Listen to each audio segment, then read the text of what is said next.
It's amazing, man. Like I love seeing our people come together in, this booming industry and in a way that never truly happens, and there are no fights breaking out, there's no dumb shit going on. It's just beauty and money and thriving and excellence. It's amazing.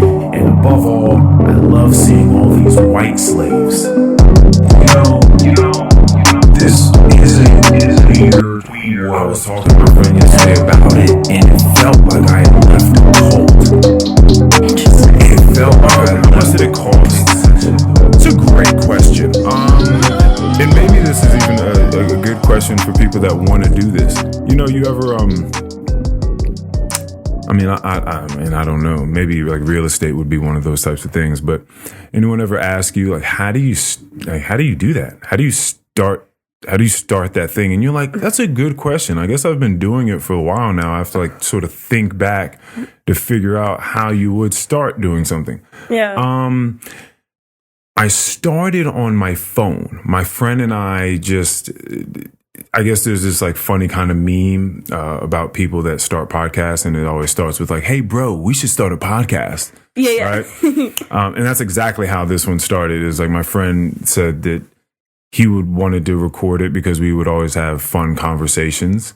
I've had that same conversation with one of my friends. I think everyone, maybe not everyone, but I feel like a lot of people that have friends that they talk to are just like, man, these are so much fun. I wish we recorded these. Wouldn't it be cool if other people could get in on this? Yeah. So like that's sort of the idea. Yeah. Where I came from wasn't so much that. I didn't think that people would be interested in the conversations I was having. I thought more so I'd love an outlet to be able to speak about things that I didn't feel like I had an outlet. Right. That makes sense. Yeah. So once I got past the extremely infant stage of just like talking to him on a phone with like my, earphones in, and because that's the way we were doing things, it was absolutely terrible. I would love to see one of those old ones. Oh yeah. I don't even think, we clearly weren't recording like video back then, but we have the audio. So if you go back to episode 1, 2, 3, like you'll see, and there's a host of episodes that we never even released that were so bad. I was like, there's no way. So there's probably 7 episodes that are recorded and they're just in the ether, just in my hard drive somewhere that like the world will never, they'll never see. They'll never hear. So once I decided to upgrade from that, it was 2020, and those COVID checks started coming in. Okay. Because I was furloughed, so I was getting the unemployment and then that huge, like the stimulus check started coming in, and that's when people just started buying a bunch of wild shit. Right. So what I decided to start buying, I was pretty responsible. Okay. I paid some car payments off. Good. Some credit card payments. Good. You know what I mean? Like I was pretty responsible. I did sign up for some like sign language classes that I did not keep up with. So that was kind of... What did you learn? Well, now I know my ABCs. Okay, me too. Because I didn't know them before. Okay. And that's all I've retained. Okay, same. Everything else I completely forgot. MacBook Air. This was probably roughly maybe $1,500 at the time. Okay. This mixer that you need for these microphones in order for the waveform to turn into one thing to be shot into this computer, maybe a couple $100. Nothing too crazy. Okay. I have 5 of these microphones just in case I want to have up to 5 people recording at once, which I have done before. Okay. These with the stands and all the setup is like maybe like $70-$80 each. Okay. What else we have going on here? The ring light was a gift from my little sister. Shout out to her for Christmas last year. The phone that I'm recording this on was a gift from my friend. He just gave me that. Really? Yeah, my phone broke, my last phone, because I never upgrade phones. That's fair. The last phone I had was like the 6S. Nice. Yeah. I've pretty much broken every phone that I've had. It still had a button on it. That'll should let you know. That's awesome. How old one of my friends just got rid of her button phone too, because I would always get on it and I would like try to swipe up and it just wasn't working. And I'd feel like, what's going on? I always forgot that she had a button. So dumb. I knew that it was getting old for me when like people, I legitimately, and I felt like this was over the top, but I would pull my phone out and people would be like, "What's that?" I'd be like, no, come on now, stop it. That's a legit exaggeration. Stop it. You can't even identify this as a phone. Stop it. They're just like, why is there a button on it? I'm like, seriously? We're that far? Do you not remember like 5 years ago? Anyway. Not even? Yeah, like they thought it was old iPods or something. I'm like, what is that? I still have my old iPod. I don't use it, but I still have it, and I love it. The one that you moved in a circular motion to like, wait, what kind of old iPod? Oh, no. I was like, how Not old? that one, like my first iPod Touch, but I like dropped it in a field, and it got run over by a bunch of like horses and stuff. I found it like months later, and so it's like really broken, but I love it. It's like a good memory. Because you're out there looking at the grass. Yes, you're out there enjoying the rural area. I am. I feel like for context's sake, I want to start this off. One, thank you, Jessie, for being here. Like this is super awesome of you to do this. I'm very excited about this. Some people ask, definitely my little sister, Earl, how do you and where do you get some of these people from? Yeah, I was definitely a random one. And so I think it's good that we tell people for context. Usually it just comes out in the midst of conversation, like what my relationship with that person is. Right. I went out to a bar with Von Marie, and I saw my old friend Zoran there. Shout out to him. And then he said that there was just this amazing person that we needed to meet. And then here you come over and you were our server. Yeah. And we didn't talk terribly too much. We talked for a good like 5 to 10 minutes, like when I first met you, and then after that. Right. Yeah. But I had gotten a sense from you that you were a very pleasant human. Thank you. And I love pleasant humans. So I was like, you're the best. I would love to speak to this pleasant human for a longer period of time. Right. Good thing I have a podcast. Let's see if she'll be open to it. And I've been trying to be a lot more courageous and just asking all of the people that I want to come on here, regardless of the peculiarity of the relationship shared. Right. Right. And lo and behold, 3-4 weeks later? I don't know how long ago that was. It's been a while. You wrote it on my receipt, too. You were like, hey, come on my podcast at Earl's World. Like, here's my phone number. And then I was like, Zoran, could you tell me a bit about the podcast that your friend... I did. I was like, hey, man, listen. So this is what I did. I wrote this down on the check. Like, you don't have to pump it up or anything, but just like let her know that I'm not a serial killer. And that she'll be fine. At least that. No, it helped that you knew him. Yeah. Because I think I still have a picture of the receipt because I was like, oh, I need to remember to look this up. Yeah. Yeah. Yeah. So that's pretty much it. Yeah, of course. So that's context. Yeah. Tell me about your looking at grass love. Tell me, let's start here. Oh, okay. Tell me about your love for the rural area. So I actually grew up working on different farms. So since I was 12 years old, I've had a job, and I've been just like doing kind of like manual labor on farms or whatever. And like I started out at this like little lesson barn. I was a horse girl back in middle school.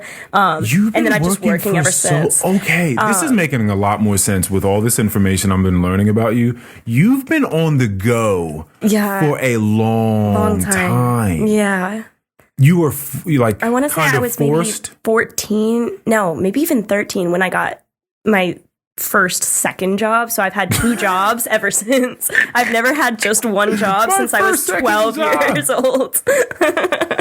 So your first job was to do what with the horses? Like, my first one, since it was like, I guess it was like a place that I was trying to ride at too back then. Wow. They had probably 40 horses, and I had to bring them in and feed them. And like, I had to take care of the chickens. I can't even remember what else. I had to like, muck the stalls, like maintain the like fields and stuff. I'd have to drive the little, not tractor. It was like this one little Kubota thing that would like kind of spread the manure around. I had to do all that. Wow. I would have to help like kids get ready for their lessons and stuff like that. I actually really liked it. Yeah, I worked a lot more than I actually rode, and then I fell out of riding altogether. But so at 12, you're helping kids that are what age?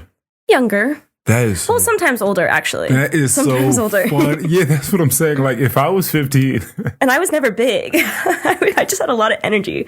So I came up, and they were like, "Oh yeah, this is going to be your instructor." I feel like, what? See, I didn't teach. 12. I only taught like 2 lessons in my life, but I would get them ready and send them out to their, to the ring with. Yeah, because some little kids like couldn't get ready at all, so I would do the whole thing for them. I'd be like, "Oh, this is how you brush a horse." Yeah, it was really dorky. Yeah. I'm not proud of my horse girl days, but like, Why? I feel like horse girls have a bad rep.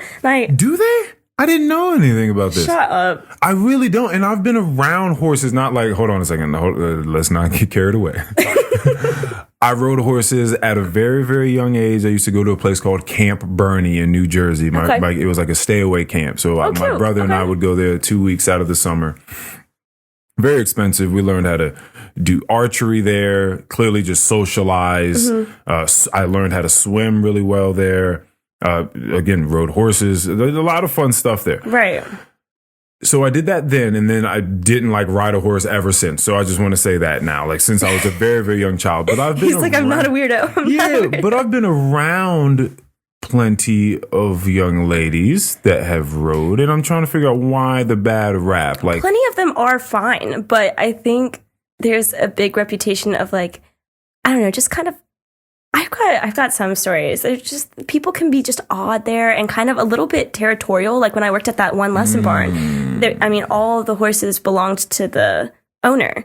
But people would get mad if other people rode certain horses, like these kids, these students. And you'd be like, why does it matter? I remember the one that I liked. I used to do this thing called mounted games, which was like relay races, which was so opposite. You said mounted games? Okay. Yeah, it was very opposite from what everybody else did. So I got this one small horse because you had to be able to get off, get on, like while they were running and stuff. And it was so much fun. I really enjoyed it. It was crazy. But yeah, so I taught this one horse. I made shift all my equipment, like with, ice cream cans and old socks and like whatever. I made all this equipment and I would teach him just like to go as fast as you can. I never cared if he like reared or bucked or anything. And so nobody liked that horse. So every time anybody rode him, I was like, oh my God, thank you. Like you like my horse. What are you making out of, you said ice cream cans and yes. socks? So so I guess for those 2 specific games, you had to have like bending poles, like Western riding. Okay. So I have no idea where I got these poles. But then I got this like, the big vanilla ice cream cans that are like this big. Like, I don't know. Sometimes there'd be like the chocolate one, but it would be like this big as a kid. I like poured cement in it and like put the pole in so that I'd have these little bending poles to go around. The socks, there was like this one game where you had to like run up, get off your horse and like have them whipping around you while you pick up a sock and like you had to run and like while the horse is running, you get back on him. And then try to get your balance before he gets to this certain bucket, put the sock in there, and then like pass off something to the next person. The next person runs and does the exact same thing. So there was all those little like, I could kind of makeshift a lot of it. I had to have flags. So I had like these little wooden sticks and those little like 4th of July, those little like things that you hang up with the little like triangles. Banners. And it would just be like little triangles and it'd be like blue and then like red or whatever. Streamers. And I would just like fold those together. I just made shift all my stuff. But anyway, my point is I was like always so excited when someone wanted to ride that horse because everybody hated him because he was like, he would go really fast, he would buck, whatever. Nobody liked him. He was also tiny, so like not everybody could ride him. Do you think that territorial nature came from like a very profound relationship they felt like they built with the horse? So then it was sort of like they were like cheating on them. Yes. Just like, you can't ride my horse. Like this. Yes. That horse likes me. Wow. Yeah. A lot of people would be like that. A lot of people would claim that this person riding this horse is messing that horse up. And you're like, it's a lesson horse. It walks and trots. It's not a big deal. They're just a little wacky, like the kinds of people who talk for their horse and they're like, when they pretend the horse is talking, right? Like they're like a horse whisperer, just and they're just funky. And some of them are a little too privileged, and like it just depends on the person. You're right. I guess you're right. I guess it just depends. I guess the horse riding community, you do have to be privileged to some degree to even be a part of the community because it is a very expensive. Right. I worked for all of. Well, I started out being able to ride, but then I worked for all my lessons by the time I was 12, and so I paid for everything by the time I was 12. Just Pretty much. Who are you? What in the world are you talking? You are saying some wild things. This is not a regular life. Wow. This is, I mean, I guess it's a life you've been accustomed to and you've seen what I'm other. used to, yeah. Wow. I guess I don't know. I just kind of learned from a young age that you got to work for what you want. Like my parents would always be like, oh, you want an iPod? Like do chores, $5 for doing your laundry, $5 for this. And I would be like hustling around the house doing all the chores I possibly could because I wanted an iPod and it cost $100. And you knew exactly what you had to do to get it. Exactly. So I've always just kind of had that like hustler mindset. Oh, yeah. Well done. They did a good job, like trying to teaching you the value of a dollar, right? Like, teaching you the value of money. That it's not just something you can just have. Like you can't just have this. Like, you have to work for it. You have to put some work in. Right. Well done. Thank you. Yeah, and your dad seems like a super awesome dude. I mean, with like the things that he's built. Would you say it was called again? Like. Well, within the flipping the houses, you mean? No, you're talking about. Oh, I didn't know that he was a part of that either. No, the leadership and youth program that he put together. That's definitely a big pride point for him, which it should be because it teaches kids. I guess for context on here is that he started the youth coaching program for the local basketball league. So yeah, a lot of kids have gotten a lot out of it. I'm certain of it. It's all the kids become more responsible and, the little kids always look up to them. So there's a lot of communication that goes on. Like it's a huge leadership role, but it's something they needed to fill. Like not a lot of parents will coach, which is crazy because your 3rd and 4th grade kid, like I could coach any 3rd or 4th grader in any sport just by watching a YouTube video. But like a lot of parents just like wouldn't do it. So they were like in need of coaches. My brother did it. And yeah, so that's definitely really cool of him. He's very much a entrepreneur type. Yeah, that's very. And his name's Earl. I don't know if you knew that. I don't think I told you that.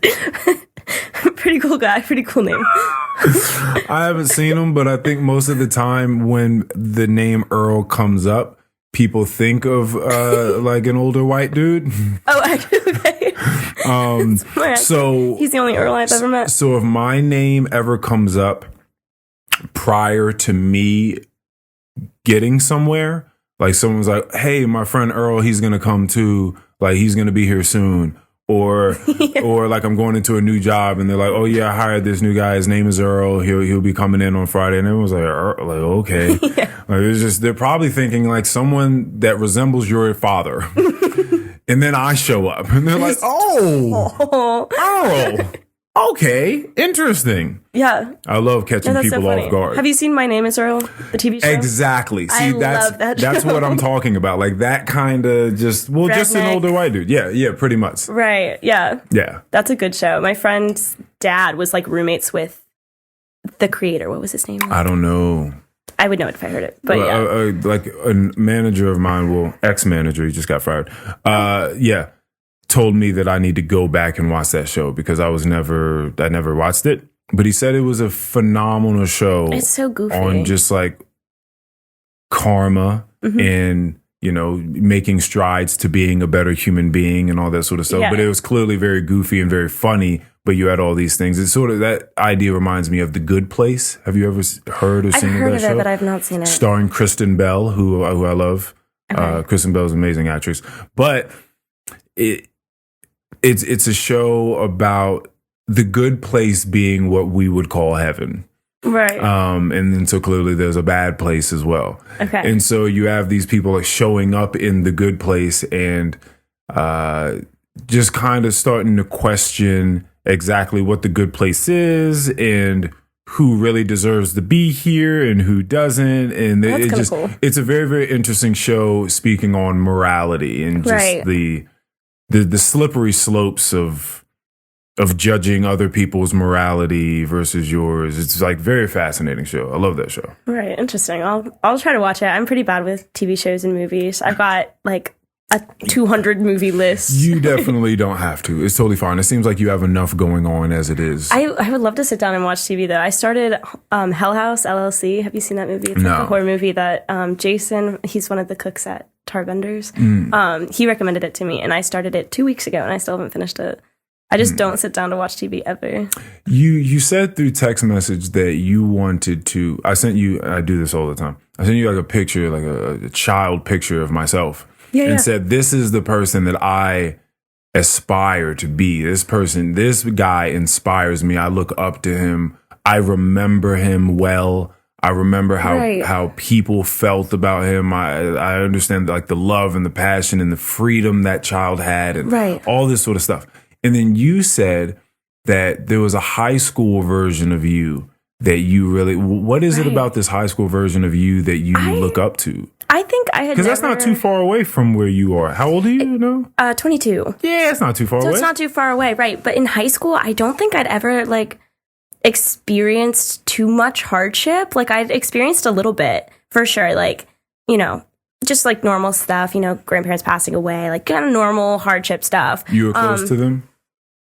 Kind of. I mean, they were over a lot. Yeah, I was close to. I would say I was really close to one of my grandmas, and I think I would have been really, really close to one of my grandpas had he not passed away when I was like too young to be friends, you know, whatever. But yeah, so I think I just like, I was blissfully happy all the time. Like I think if there was any scale of like happiest person, I genuinely think in the entire world, I would be up in like the top 3%. That's so I was just cool. always like giddy happy. I would get in my car in the morning and I'd be like, God, I love driving cars. And I would like put on my stupid I would call them my bug glasses because they were just huge and they had like mirrors on I was like, put on my bugs. Like, God, I look like an idiot. Like, this is so fun. I ran. So obviously, you know, the reputation of dorky little runner kids, you know, I had so much energy. I was a captain by the time I was a sophomore. Cross country, winter track, and spring track. Yeah, I did it all. I loved running. Oh my gosh, I went on a run with someone yesterday and we walked 75% of it. It was crazy. Yeah, I loved running. My coach would actually get mad at me for running too far sometimes.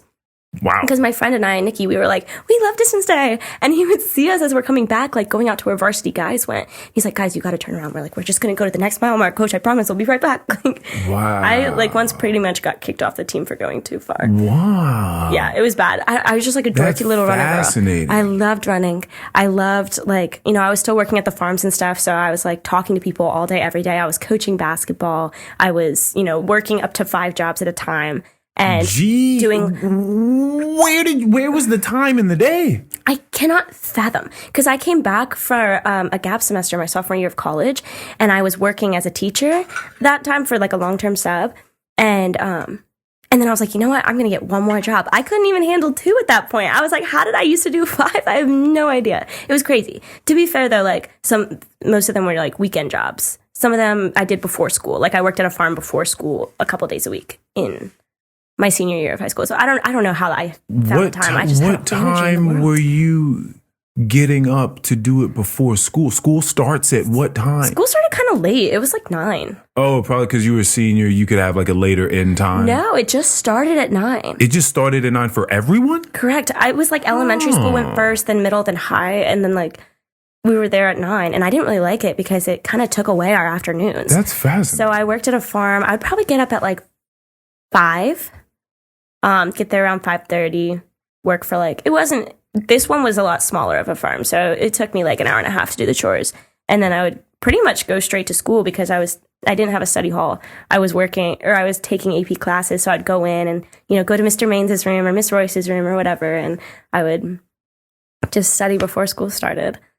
It was crazy. Wow. I don't know how I had like so much ambition too, because right now I'm like, if I went back to school, I wouldn't, even in college, I didn't care about my grades. And I'm like, I cared about my grades. On top of that, I was working multiple jobs. On top of that, I was coaching, and like somehow I still had a social life. I have no idea how I did it. That is, so you probably had a social life because you were so like into so many things. I'm assuming I have a lot of hobbies. Yeah, like the society was built upon all the different things that you were doing. Right. Yeah, so I was all over the place. Wow. And I had the energy and I was excited about all of it. I would do glow in the dark Frisbee games with my friends. Like I wasn't like a partier in high school. I was like, look at this glow in the dark Frisbee I found on Amazon, guys. Let's get a whole group. And I would get I don't know how. None of them knew each other either. It was just random group of people that would come to a park late at night, play glow in the dark Frisbee. We weren't doing drugs. We weren't drinking. We were just playing glow in the dark Frisbee. How did you get to, was this like a message board? How did you get in touch with these random people? Well, they were people I knew. Oh, but it'd be like someone I met running at Rockridge, and somebody that I knew from my calc class who was 2 years older than me, and then this person was from this school, or this person was my friend's prom date 2 years ago. Like all these random people. That's beautiful. It was so much fun, and I just like aspire to be that, like, blissfully happy. I had so much going on, but I had no cares in the world. So like, slow down. So do you think that this is just a matter of getting older and having more responsibility? Or no, because you've always had responsibility. So what do you think is void now that you had then? I don't know. I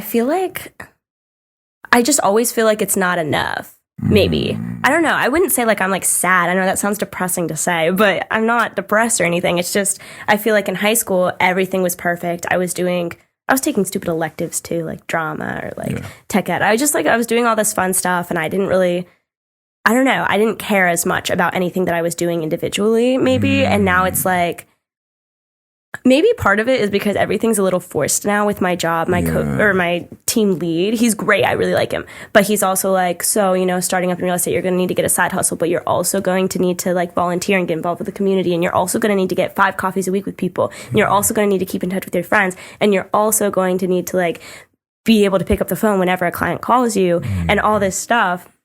And it's like all of that individually I like, and I would probably end up doing anyway. But now that it's a chore, it's almost exhausting. It's a need. It's like a to-do list that I have to check off, and it's not as rewarding as, I want to go do this. And a lot of it I still do just want to do. But I don't know. Some part of me, I just was blissfully happy. And like if something went wrong in high school, I was just like, whatever, it wasn't that bad. Or I had so much faith in people. I had never been burned by anyone, and so it's like anybody who talked to me was my friend. Yeah. I was one of those little like, oh my God, you want to come to a glow-in-the-dark Frisbee? All the time. So and now it's like I'm weary of people, and like I get it. I should be. I mean that's a bit of wisdom. Thing. Yeah. Right. You can't just hang out. You can't just get in anyone's van. Yeah. You know what I mean? Like, I wouldn't say I was that bad in high school, but yeah. Dude, I heard this story the other day that someone was, there's all sorts of stories, but someone was at a playground with their child, and there are a ton of children running around the playground. So you assume that any adult there has a child running around the playground. Right. There's so many people, so many parents just sitting down on the bench, just like looking at their phone, just scrolling through TikTok, right. You know what I mean? Trying to see the next fart joke or whatever the fuck else their algorithms churn out. Right. And they look up and they see a man escorting their child into a van. And like they have to go and stop that from happening. Oh my God. That's terrifying. You're at a playground. Like there are a million people around. Right, and you're on your phone scrolling. So you think that this just takes place in dark alleys somewhere. It's like, no, it's noon. The sun is highest in the sky. Right. Everyone is outside. We're all here. Right. And somebody's walking off with my child right now because... That's so terrifying. Because they're just like predators looking around like, look at all these parents just on their phone right now. I'm definitely taking one of these kids. Watch this. Yeah, watch this. He's probably like, these idiots, check this out. Yeah, like... Check this out. This is wild. But yeah. Snags a kid off the sled. You know what I'm saying? Like craziness. Yeah, that's insane. Yeah. So yeah, I understand being weary of people. Like that's right. Like that has to which that is has to come. Totally a good thing. It's just back in high school, I was like, you just want to build your intuition to like hopefully be able to pick up energy, as we like to call it these days. You know what I mean? The vibes. You want to be able to look around and be like, I'm not so sure about it. Something about the way your face looks, something about the way you're just navigating the space. I'm gonna not. Right. So, I'm better at that now. I'm almost like too good at that now, though. That's maybe why there are plenty I wish I was my high school self again. No, you don't. Not in that regard. There are plenty of good people out here. You can meet them. Right. There are plenty of good people. You don't have to just like throw your hat in every ring. You don't want to do that. Oh, yeah. People it gets dicey out there. Right. Yeah, I think the difference, like, in a way, was that I liked people until they gave me a reason not to, and now it's almost like I am weary of them until they give me a reason not to be, you know, like it's just opposite of that, which is totally fine. It's not a bad thing. It's just like I was so happy and just like completely naive in high school, completely naive. But I had lots of friends and like, I mean, I'd say I still do, but I'd probably say you do. We're about to be friends. You know that, right? Oh, totally. Yeah. Totally. But you just made one now. 4 weeks ago. So 4 weeks ago, you're so good at this. Thank you. Yeah. Like, you know, I was telling you, we can just get a coffee. we can just go drink some water I was somewhere. Like, I don't know if I want to be on social media. Yeah, that's totally fine. Which, lo and behold, you are already on social media doing your real estate thing now. See, I had to. Yeah, I had to. I had taken all my posts off of Instagram, and I was like posting throughout time, but I would archive them immediately. So I had my own little like memories page on Instagram, but nobody else could see it because I don't know. There's just creepy weirdos out there that I was like, I don't want them having access to like pictures of me. And then when I got to real estate, they were like, yeah, you're going to have to start posting a little bit because nobody wants you to just be a realtor, you know? So if you like have an Instagram page that shows you a real human too. So now it's like, I'll post real estate stuff, but I need to remember to post my own stuff too, but I never do. And that's part of something that I need to work on with real estate, which is crazy because like even that's a chore, you know? Everything is a brand. Everything is a brand. Right. So I don't want to be on brand. social media at all. I don't want to. I don't like it. I don't like scrolling either, really, because I'm like, I don't know, it's just not really beneficial. Pretty much my whole feed is snowboarding videos or wakeboarding videos or skateboarding videos, like all those random stuff. Because I don't really like. I saw some. I did creep on you very slightly, and I saw clearly that video, but I saw just maybe 2 other posts of just very wholesome times. It looked like maybe you were with your mom kayaking or something. Yeah, that was something that I had to post because they were like, oh, post something. And I was like, all I have is pictures from Maine. So I went to Maine with my mom this summer. So these people are like your marketing. They're like marketing strategists as well in some way. Like, what do you got? Can you post something wholesome? Can you like... Yeah, it's what sort of meetings are we having? I understand where they're coming from, and it's not. I mean, it's just kind of like briefly touching on it in group times or whatever. Oh, you need to post things just to look like, or like they'll tell me to post something real estate, like, oh, we have an open house, post about it. I'm like, well, I haven't posted anything about myself in forever, and you told me to have a balance, and so it's just a little stressful. Wow. So that was something. I don't know if you looked back at further posts, but a lot of those posts in that one post, or a lot of the pictures in that one, were in previous posts, but I had nothing else to post because I had unarchived a bunch of old stuff. Yeah. But I had never posted it for people to see it. It's just if you like are stalking my page, of course, that you would be able to see it. And I like my page. I think it's cool. Like, I don't know. I have a lot of exciting things. I think it does look good. Like the little bit that I did see does, lo and behold, make you look like a real down to earth human. Like it does. So maybe they're right. Like I get it. And like you said, it makes all the sense in the world. Like what it is that they're asking for. Right. Yeah. Yeah. People do want to see a real human. Right. If I was just posting real estate all the time, nobody would want to follow me anymore, which is, I don't care. But yeah, but even the people that can, they'd be like, damn, like it seems a bit pushy. Like just real estate, like relax. I know. I don't want to be pushy at all. I was like telling my boss, I'm like, I'll post something on my story, but I will hardly ever post anything on my page. Mm-hmm. He was like, that's fine. So I guess that's okay. Yeah. I'll be a person on my page and a realtor on my story. It is what it is.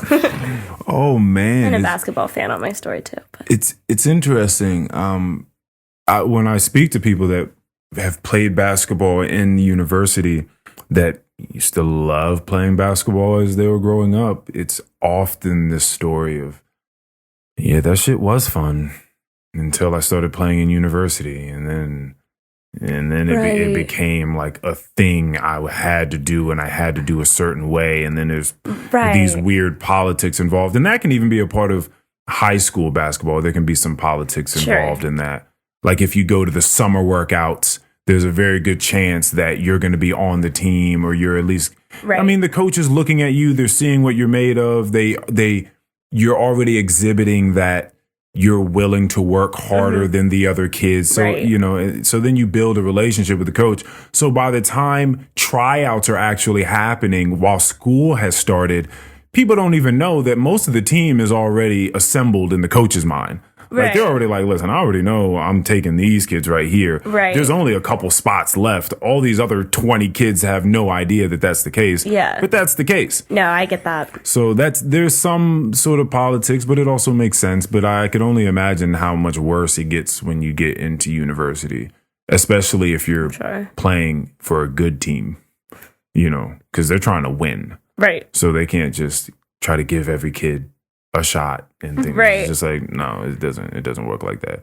Who's alumni, who brings money into the program, like all that sort of stuff. So it definitely does get right. weird. Like every team always has to have a hype man too. That's not necessarily their big time scorer or anything, but they got to be good enough to play. But I mean, if they're a hype man, they'll be out on the court. If everybody loves them, they'll be out on the court. And that's fascinating, especially when it comes into this social media age. Like, I wonder now who gets picked up based on like the amount of followers and hype and attention that they will bring to the team. Right. That's craziness. Because that's a huge thing too for like fans and stuff. We had a guy, I don't know if you follow basketball. Not much, no. Actually, not at all. I don't even know why I said not much. No. Virginia Tech, like the men's and the women's team both had like one person, Taylor Soule for the women's and Justin Mutz for the men's.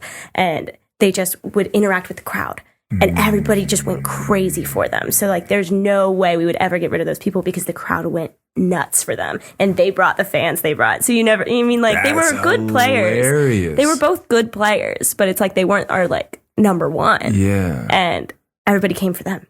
It was crazy. So the players that were actually putting up the stats were not even the main loved people. That's so interesting. I would say so. I mean, like, I don't know. I mean, of course they're going to be revered. They have a lot of love. Yeah, of course. I mean, all of our players have a lot of love. But like the main guy who everybody loved. Just charismatic. He was good. He was just charismatic. Yeah, he was a good player, but he was more charismatic, which is what got everybody falling in love with Justin Mutz. As you talked to me about the sort of equestrian life that you came from, as well as this new real estate life, I was having a conversation with a friend yesterday, actually on the pod, and it's interesting. If you haven't spent any time in any given domain of life, it could be real estate, equestrian, whatever, you don't really know what the issues are in there. You don't really know what people go through. Right. And it's always so bizarrely interesting to me to figure out like what these issues are. So when you're telling me like how weird some like the bad rap that these girls get, and I'm just like, wait a minute, why? Like I don't know about this. Like, tell me why. And then you start to unravel it a bit. I'm like, oh, okay, I guess I could see that. And then you're telling me about these social media posts that are such a big thing now in real estate. And I'm assuming probably most things or a lot of things. I'm certain there are a lot of things that don't want you to post. Like a lot of places where it'd be best if you didn't post, and then others where it would be beneficial for the company that you did. Right, I'm sure. They haven't really said what not to post, but I was talking to her about, like, she worked at a dog kennel for a long time. And she's talking to me about how toxic the environment was in this dog kennel. Really? And I'm like, what are you talking about? Like, why? And clearly it had nothing to do with the dogs, right? The dogs are fine. But it was just this person. It was like the director of the dog kennel was just a very, very territorial, very just toxic, corrosive being. And they just created this culture in there that was it was very nasty in there. And everyone hated being in there every day. And you would imagine people think you're going to play with dogs. Right, that's what you would think. So you just assume that she has the greatest job and it's fantastic and she loves going there. And all these happy little pups all day. Not at all. That's crazy. Not at all. And it made me think about where I'd also come from, which was, I should probably stop saying the name at this point, but it was a luxury resort that I was working at. The Zordon also was working at, and I don't know if he ever told you anything about that, but when you talk about the privilege, I was talking to my friend yesterday about it, and it felt like I had left a cult. Interesting. It felt like I left a cult. It's such the way I was trying to describe it is like, I don't know if you've ever seen Stranger Things. I've seen the first 2 seasons, I think, yeah. So, that's all you need. You only really need a couple episodes to understand that there's this world, the regular reality, right, and then there's this upside down. Right. There's this whole other reality that is simultaneously taking place that gives the other reality that most people are walking around in, you know, completely unbeknownst to the other world, just freely and, you know, blissfully because of their ignorance. Right. And when you become privy to that side of things, it just like opens your eyes. It's like, so it's like you see it in movies, you kind of have this latent understanding that maybe in show business, you hear about it in Hollywood, you hear about it when you hear about shit like Jeffrey Epstein's Island, where there are all these famous rich people coming to be with underage girls, or just like Harvey Weinstein, that's just like sexually harassing everyone, and he's the hugest person in Hollywood, and like that's just what you had to do for a long time as a woman in order to be successful, is just like sleep with this guy.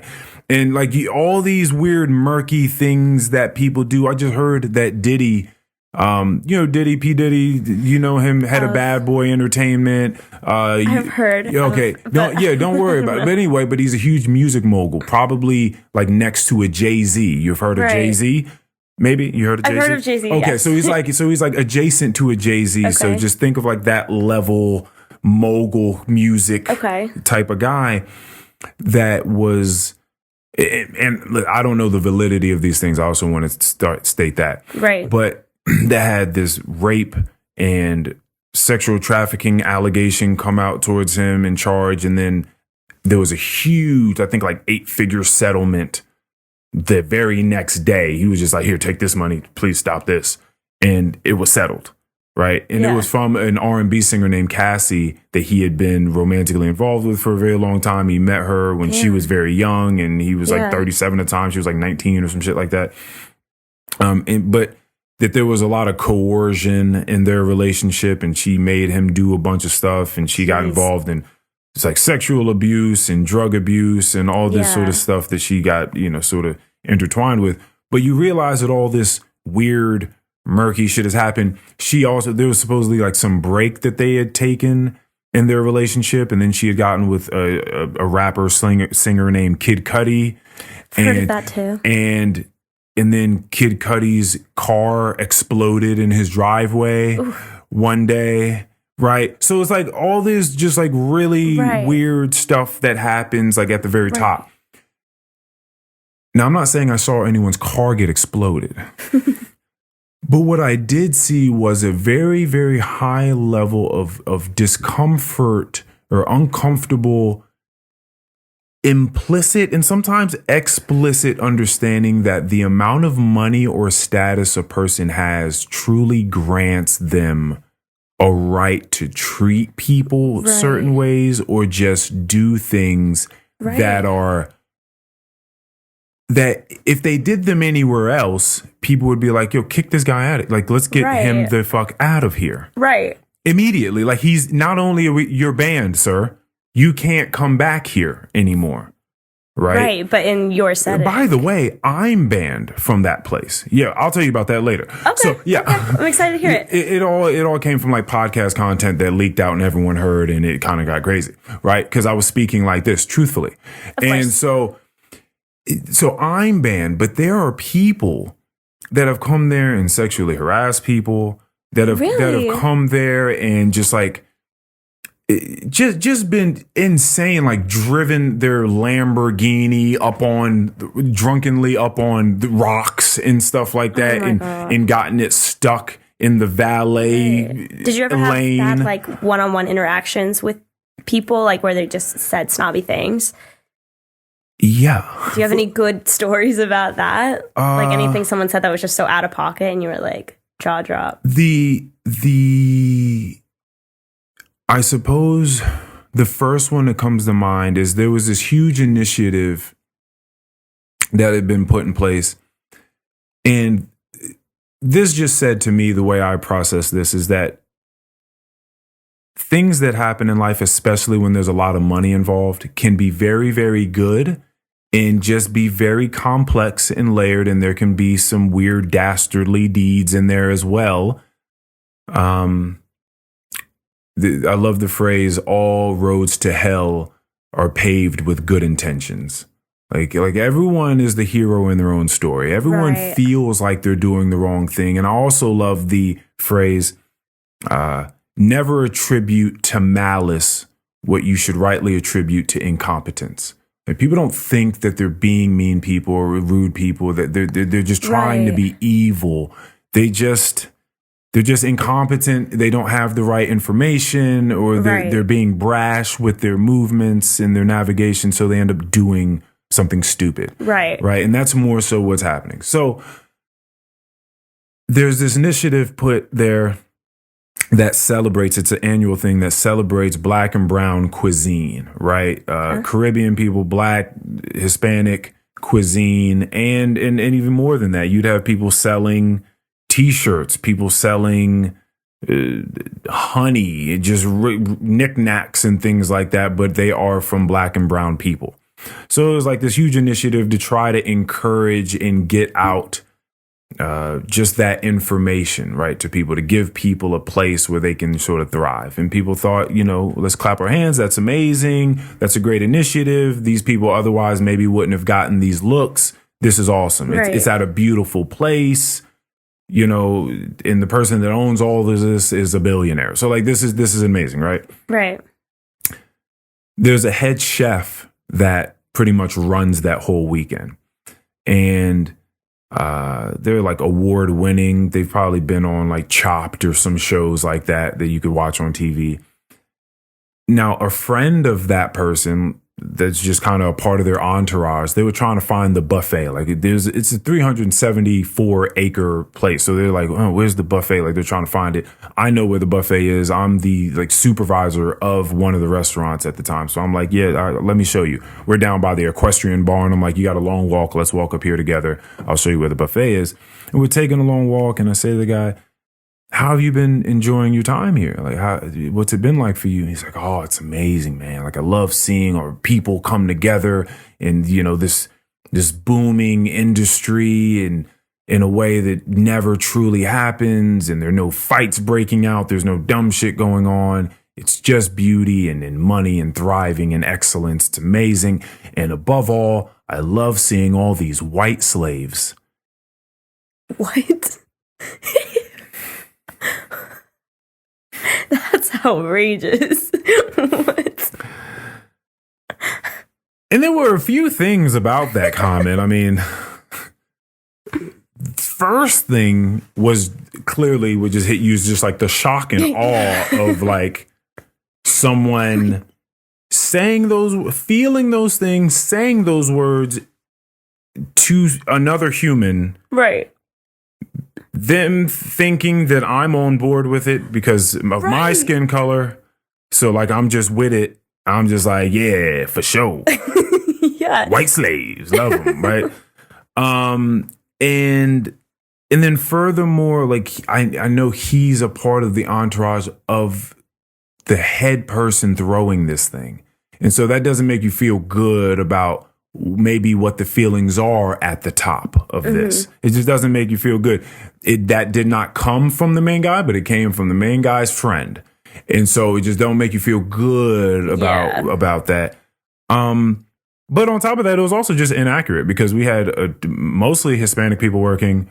You had clearly Zordon came from a J1 international student program. So there were people from Kazakhstan, fucking Japan, Croatia, like people from everywhere, all over the place. So it was also just inaccurate.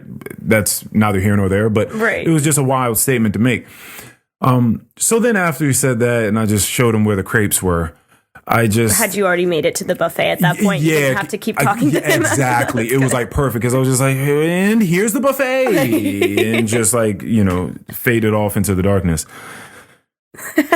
So after that was said, I was just kind of like looking around. It gave a different tint to everything, like a different flavoring was on everything I was seeing. And then I was like, kind of just want to go home now. Yeah. So I just sort of processed that on the drive home. You just you drive home is a little different. Yeah. So I have a lot to think about. Yeah, so that's one thing. You have like minor things that are just like funny. Like it's a dog friendly place. So people bring their dogs and they're walking around with their dogs and you gotta, their dog receptacles everywhere with the bags and stuff like that. So you pick up your dog shit and you tie it up and hopefully you place it in the receptacle. Right. There was a lady that decided she was not going to do that and then decided she walked up to her server who was on the terrace where her family was. So she decided to come meet her family back for breakfast with a bag of shit in her hand and walked up to the server and was like, could you do something with this, please? And just like dropped the bag. Because the initial, as someone says, hey, can you do something with this? And they start to put their hand out. You're like, oh, yeah, sure. Like as a server. So you put your hand out before you even realize what's happening. And then a bag of shit just hits your hand. And you're like, oh. That is so disrespectful. Oh. Okay. I've gotten a bug from a customer, but not literal bag of shit. Yeah, a literal bag of shit. And there's just like a million things like that. Like for instance, a lot of employees, especially ones, and I think probably mostly ones that work in housekeeping, have no name tag. It's like no identity, just no name tag, right? And if everyone had no name tag, that'd be one thing. Right. But then you have a tier up where most of just your entry level employees that you would see are going to have a name tag. Right. And it's one name, their first name. And then once you reach upper management, you have a first and a last name on your name tag. And it's just it's kind of weird. It's like they want everybody to know that they are the upper class. It's like, just this weird hierarchy that's just placed there. And again, there's this implicit understanding that if I spent a lot of money if I'm spending $2,500 for a room up there for this suite, is that how much they cost? A night. Some of them, is that really how much it costs? Depending upon the rate, like what time of year and what suite you're getting or whatever the case is. Jeez. There are people that might go into the owner's suite and pay, $3,500, $4,000, depending upon the rate. Imagine having that money, God. Yeah, and you're just. I've seen people stay in that suite for months because they were fleeing Florida for whatever hurricane was going down in Florida, and their Florida home was being thrashed by a storm. And they're just like, yeah, so we just decided to fly up here and stay here for a few months while that gets rebuilt. Oh my God. And you wouldn't know them. It's not like they're celebrities. You just wouldn't. They're just people that just have a lot of money. You know what I mean? So yeah, you just see things, but people just ask for things. And when I mean ask, I mean demand things, because they're just like, well, I'm paying this amount, so give me this now. Like I'm not negotiating with you. That's insane. Like I need this thing. The answer no is not in your vocabulary. Right. Give me this thing. That's crazy. And I feel like you never know what's happening until you're involved in it. So you telling me this story, like I understand you and I believe you, but I don't really know it until I've experienced it. Like I've had stories like that in my life too, where I'm like, oh, I knew, this kind of stuff happened, but I didn't know until I actually, it gets more real when you actually get it. Like, people get murdered, but until you see one, it's like, not real. You're like, it's like it does happen, but it really does happen. Like, I don't know. It just doesn't seem real until you're like involved in a lot of situations. So like that, when you tell me about all these rich people, I know a lot of rich people. My mom works at a private school and stuff, but they're not those kinds of rich people that I've interacted with, at least. And so it's like, I understand what you're saying and I believe every word of it, but yeah, and I most certainly do not want to paint this like every person that has money is a bad person. Absolutely. Absolutely don't want to do that. I met so many fascinating, beautiful, pleasant, generous, giving, caring, intelligent, creative people there. And I love talking to those people. Right. Awesome.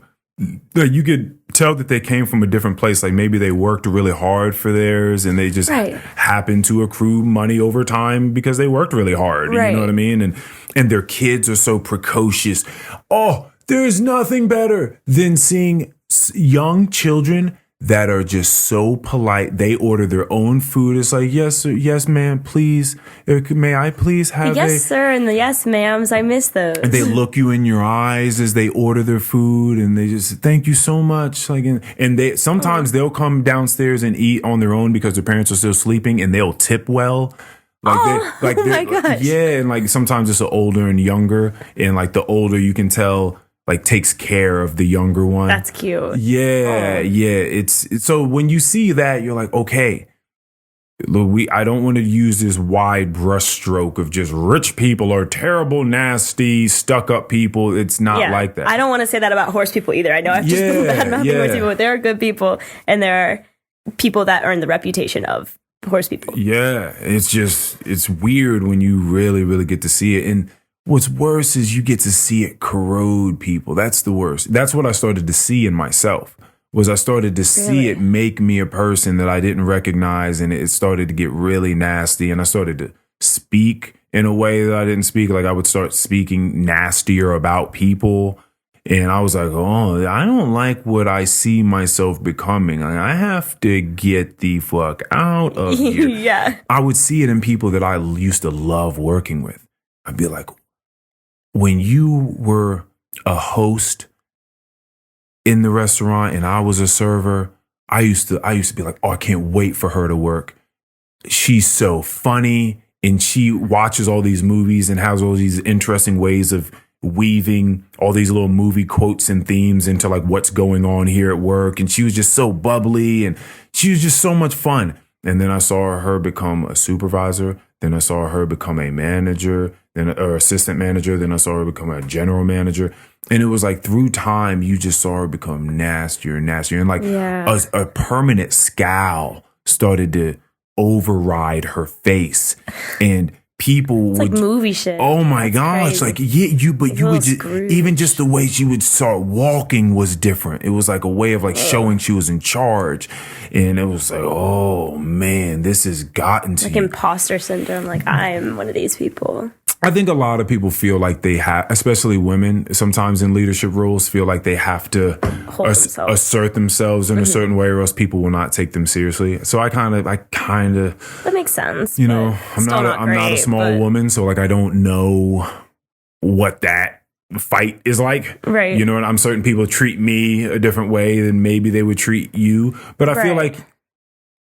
But I don't even know, because I feel like you also have a certain confidence about yourself in a certain way that you speak, and maybe a certain understanding of your level of competence and like what it is you can do. Like you like we're out there talking about you being a coach, and you're like, listen, I'm not good, and I know that, but I also know that I understand the game very well. Right. So like you have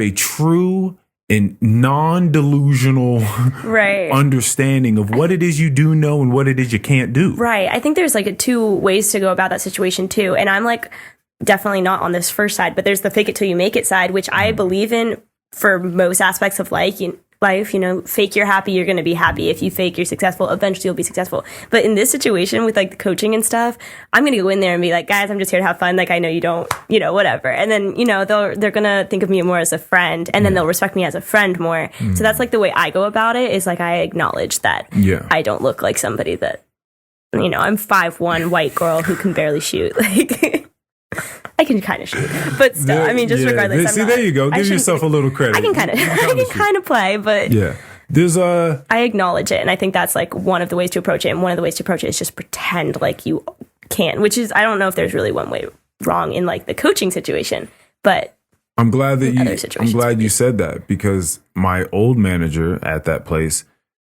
sat me down one day and was like, all right, Earl, listen.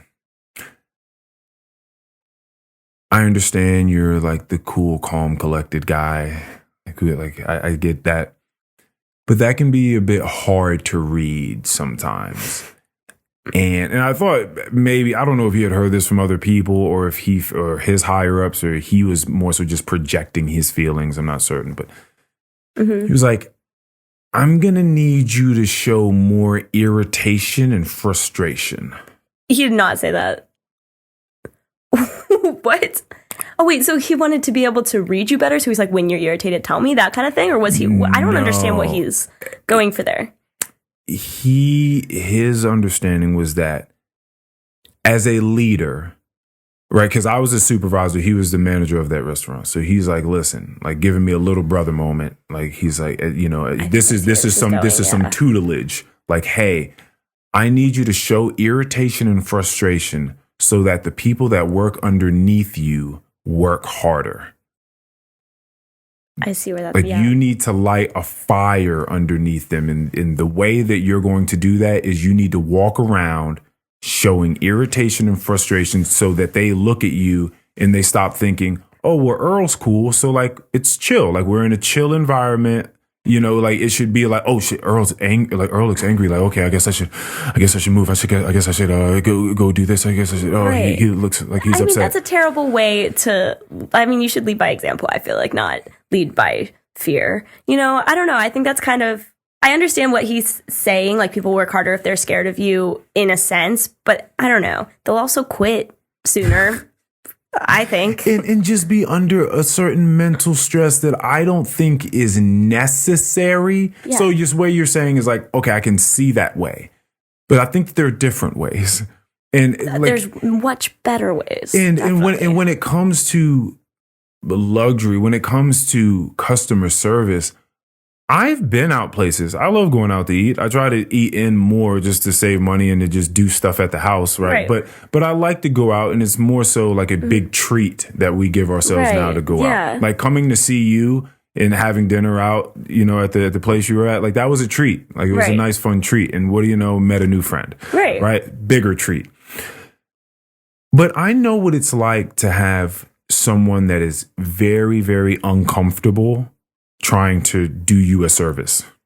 It makes you a little bit more uncomfortable, right? So if I'm stressing people out and it's very, very difficult for people to get past that and then come to the table and just try to pretend that they're happy and not stressed out, right? So I want them to feel a levity. I want them to feel like, hey, we're here to do a good job for sure, but we're here to work together. I don't want you stressing out over serving people food. Yeah. Like there's no need for stress in that business. We don't have to. But the thing is in that business, in high level luxury, stress is kind of like encouraged.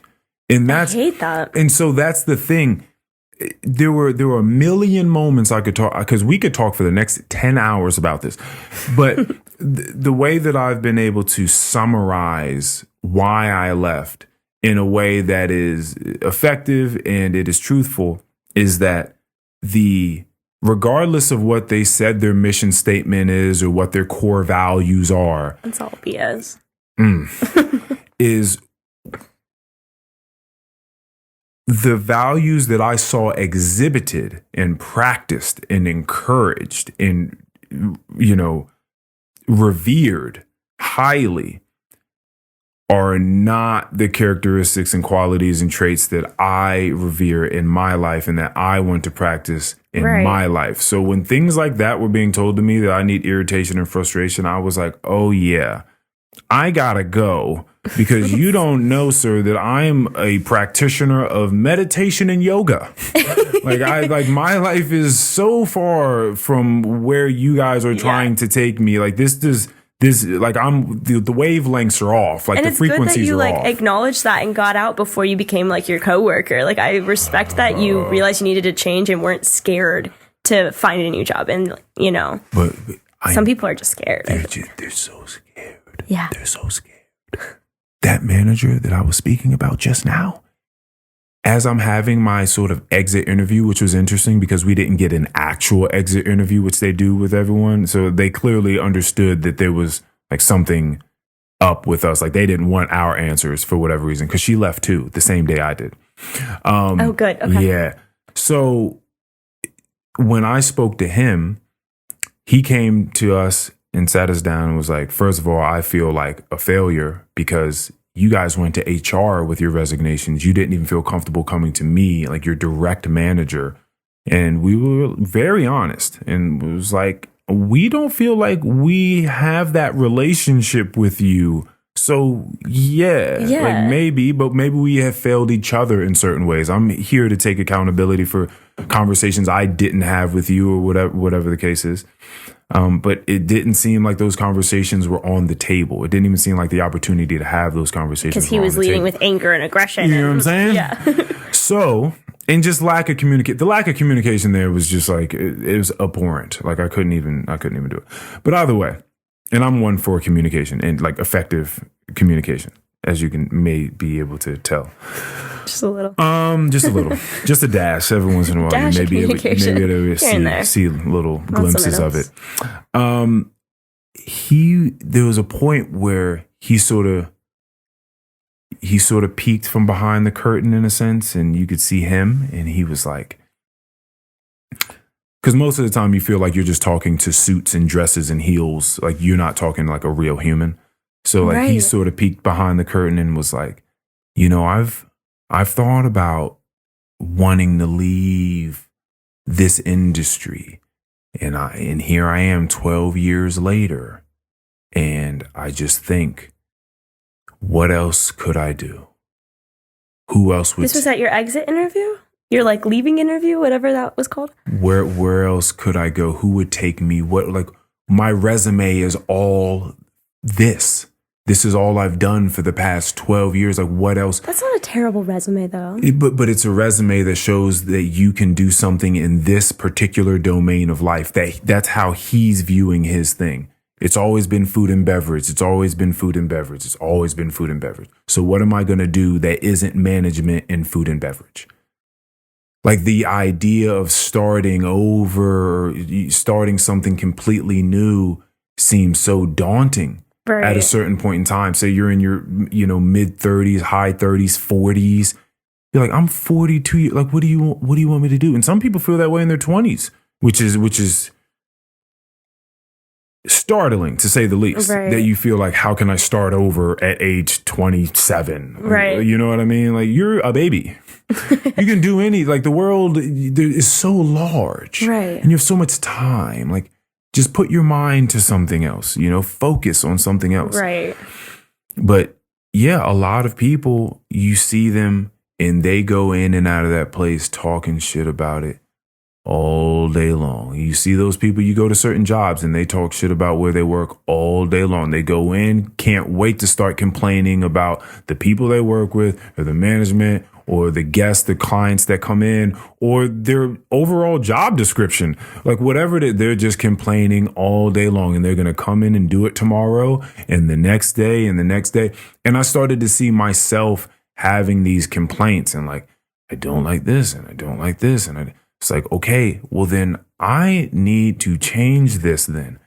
Like at some point I understand that I'm not jiving well with this industry, but at some point I have to take accountability for being a part of the industry and I have to get out. I think it's very difficult when you've like curated this life for yourself where now maybe you have a certain mortgage you have to pay or a certain car payment you have to pay. Right. You've just built a certain level of financial expectation and you're like, what sort of cutback can I realistically take? What sort of financial cutback can I take? Can I take it? Because maybe this job pays me too well. The perks are too good. Like if I don't make this amount of money, I'm going to be in heavy debt. I'm going to have to sell this and this and this. Who knows if my partner is going to be okay with that because they've been accustomed to this lifestyle now. I get it. It gets tricky. It gets tricky.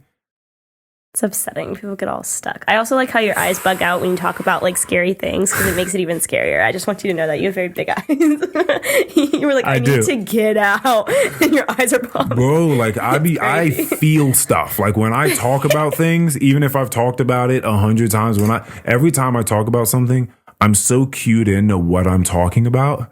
That you feel the emotion. I feel the emotion right back. I could tell the same story over and over, and I'm gonna keep remembering the feelings that arise as the words come out of my mouth. Right. And so you're gonna get a proper representation of like what it feels like. So yeah, this shit is real.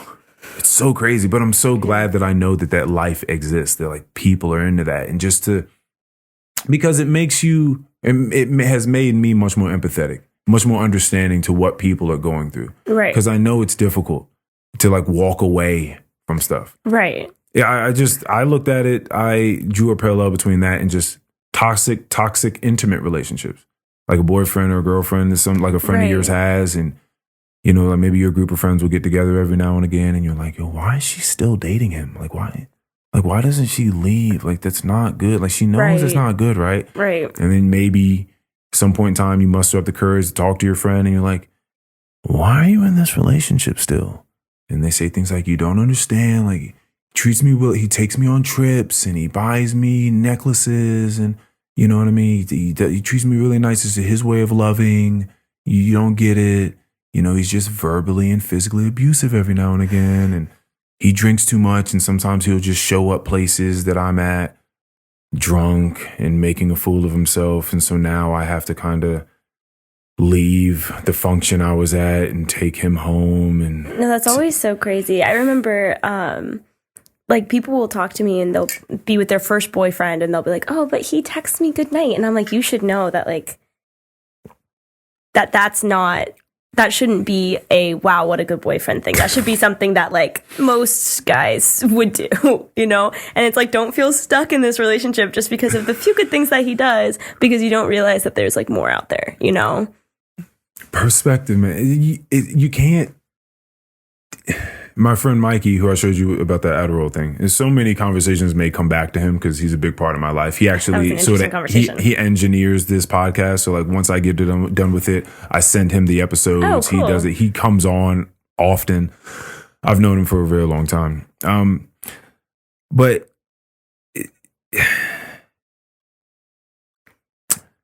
fuck, I forgot what I was talking about. What were we just saying? I was talking about, like, people feeling stuck in relationships because they don't realize what else is out there. Oh, yeah. He loves to say, you can't teach understanding. Like, you can't teach perspective. Right. And any time you've come into a new perspective and it's sort of like hit you like, wow, that's an eye-opening experience. Wow, right. What a lick of wisdom that I just got from that. You just realize that there was no other way for that to happen but for you to go through the various steps that got you to that place. Exactly. Like, when people tell me things, you're like, oh, I understand that theoretically, hypothetically. Sounds really nice. Yeah, it sounds true. Yeah, but then true. It doesn't, like... It resonates. Really, yeah. I get it. Yeah. But I don't get it. Yeah, like, just like what we were saying earlier. You don't know murders happen until you see one. Like, yeah, and then you're like, oh my gosh. You know they do, but you don't know it. Same thing. Think about, in this, I like to say this too, that every conversation in this day and age seems to have the quote, in this day and age in it. Like, we always say that. So I will say, in this day and age, it seems like with social media, we'd be very negligent at the least, right? We'd be remiss to say that the amount of stimulus that people do get from looking at things isn't having an effect on our psychology, right?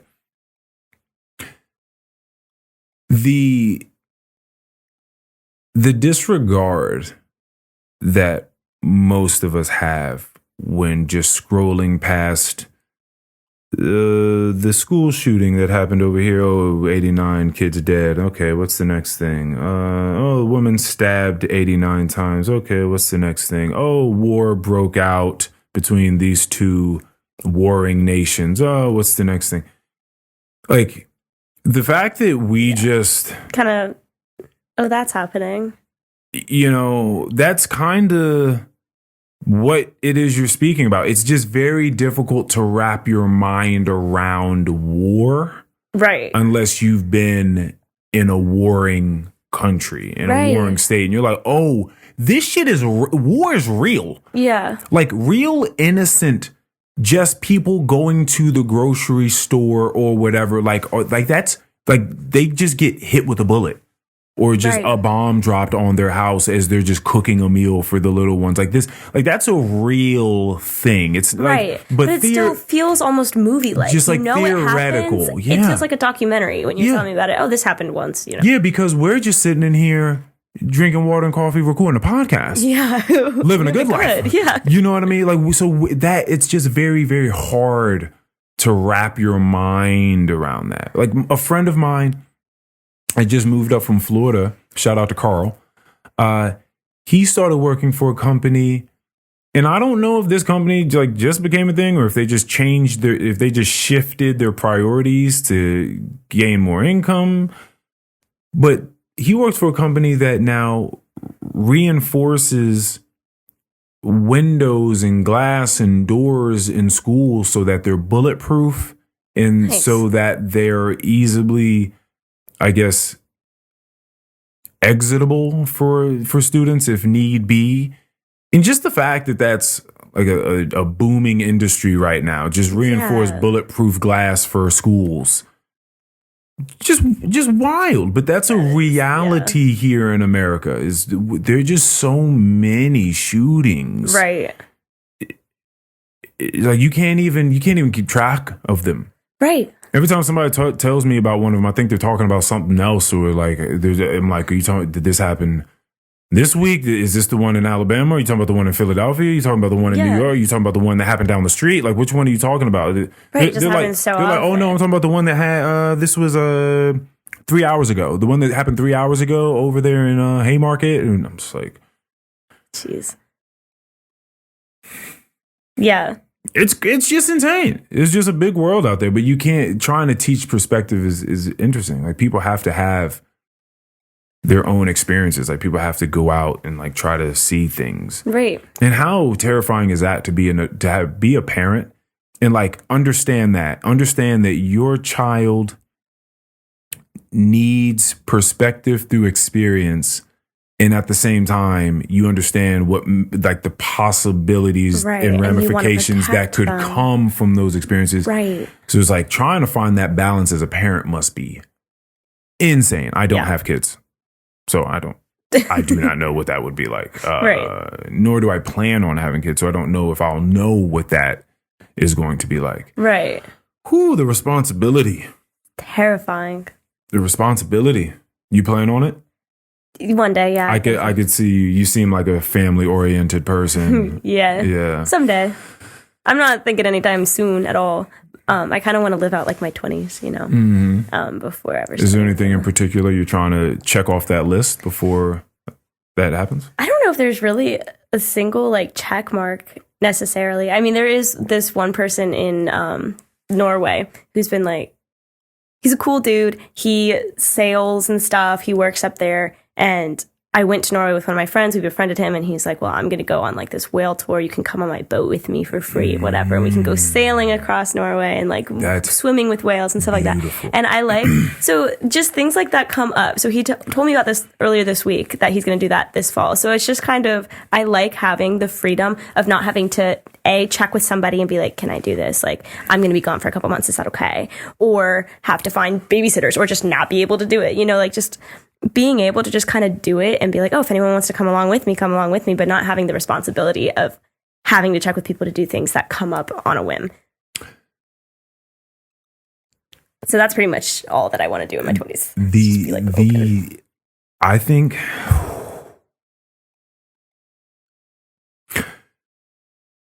the heaviest and kind of like saddest thing is speaking to an older person that feels the regret of having lived their whole life for other people.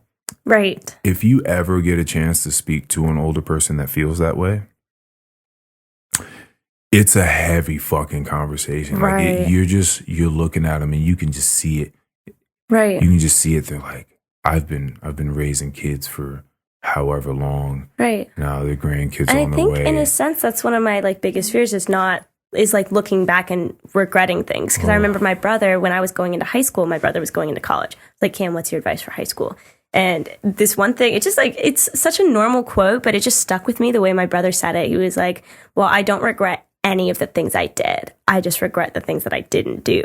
And so I was like, oh my gosh. And that's partially why I loved high school so much. I tried everything. I didn't even have a study hall. I said yes to all the jobs I did. Like, I did all these stupid electives that I would never use in real life, but I just had fun with it, you know? It's fun. It's fun. And that's why I loved it, because I did everything. So I guess part of me is also like, I don't want to be 30, 40, 50 and look back and be like, wow, my 20s were, you know, just, I mean, not that I would say getting a family or whatever would be wasted time, but it's just spent differently than it could have been, and I would have had a family later on anyway, you know, that kind of it's spent differently, but I wouldn't have been able to do all this stuff that I could have done in my 20s when I'm 60, you know. The regret thing is interesting, because I think if you walk into the future endeavors with true intention, like you know why you're doing this thing, then I think it's harder to look back with regrets. You're like, well, it more so seems like it was just a part of the story. Like this was just a natural occurrence of me at that point in time really chasing this thing. And I knew what I was chasing, and it just turned out that I grew and I evolved. And as I evolved, I knew I needed to do something else.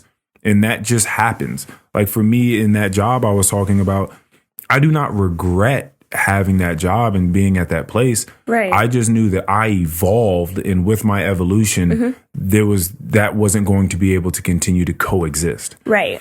And so I think that can happen. Like you can, the person I'm thinking about recently that was talking to me about what sounded like regrets for the life that they had sort of made for themselves, and them living, this committed life to all these other things. Like they had committed so much of themselves to other people's lives and other people's quality of lives and, all this sort of stuff. And the facilitation of their lives in so many ways.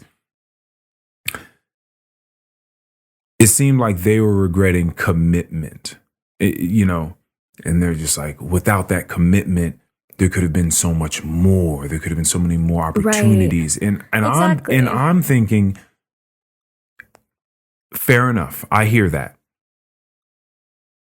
Life is a commitment, though. Mm-hmm. So you being here and breathing air and having to just live life is a big commitment, right? So you can commit to being single your whole life and just doing what you want to do.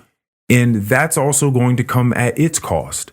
Right. And so I think that there's so many different ways to do life. And if it's one thing that my conversations with people have taught me, is that we should open ourselves up to all these different walks of life. There's so many different ways to do it, and what works for you is not what works for the next person. Right. And you just kind of have to try to find your groove in life. That. Totally, yeah. Because I just personally like having the freedom to do things right now, and I know that's not going to be forever. And I don't judge people who don't. And if you get to your 30s, you turn 30, and you still want to keep doing it, and you're like, "This is awesome." I feel like I'm my high school self. I want to I want to snowboard more. I want to skateboard more. I want to keep doing these. I want to go backpacking over here. I want to do these things.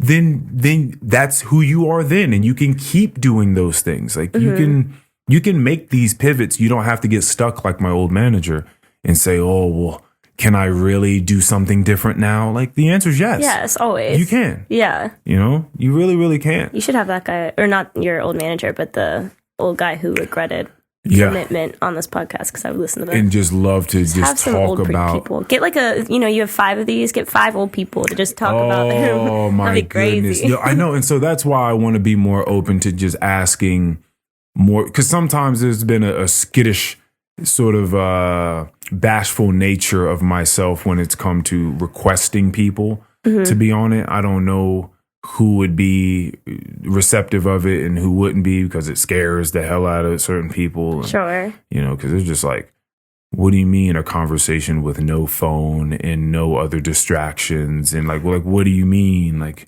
it's just us in a room. What are we going to talk about? Am I interesting enough?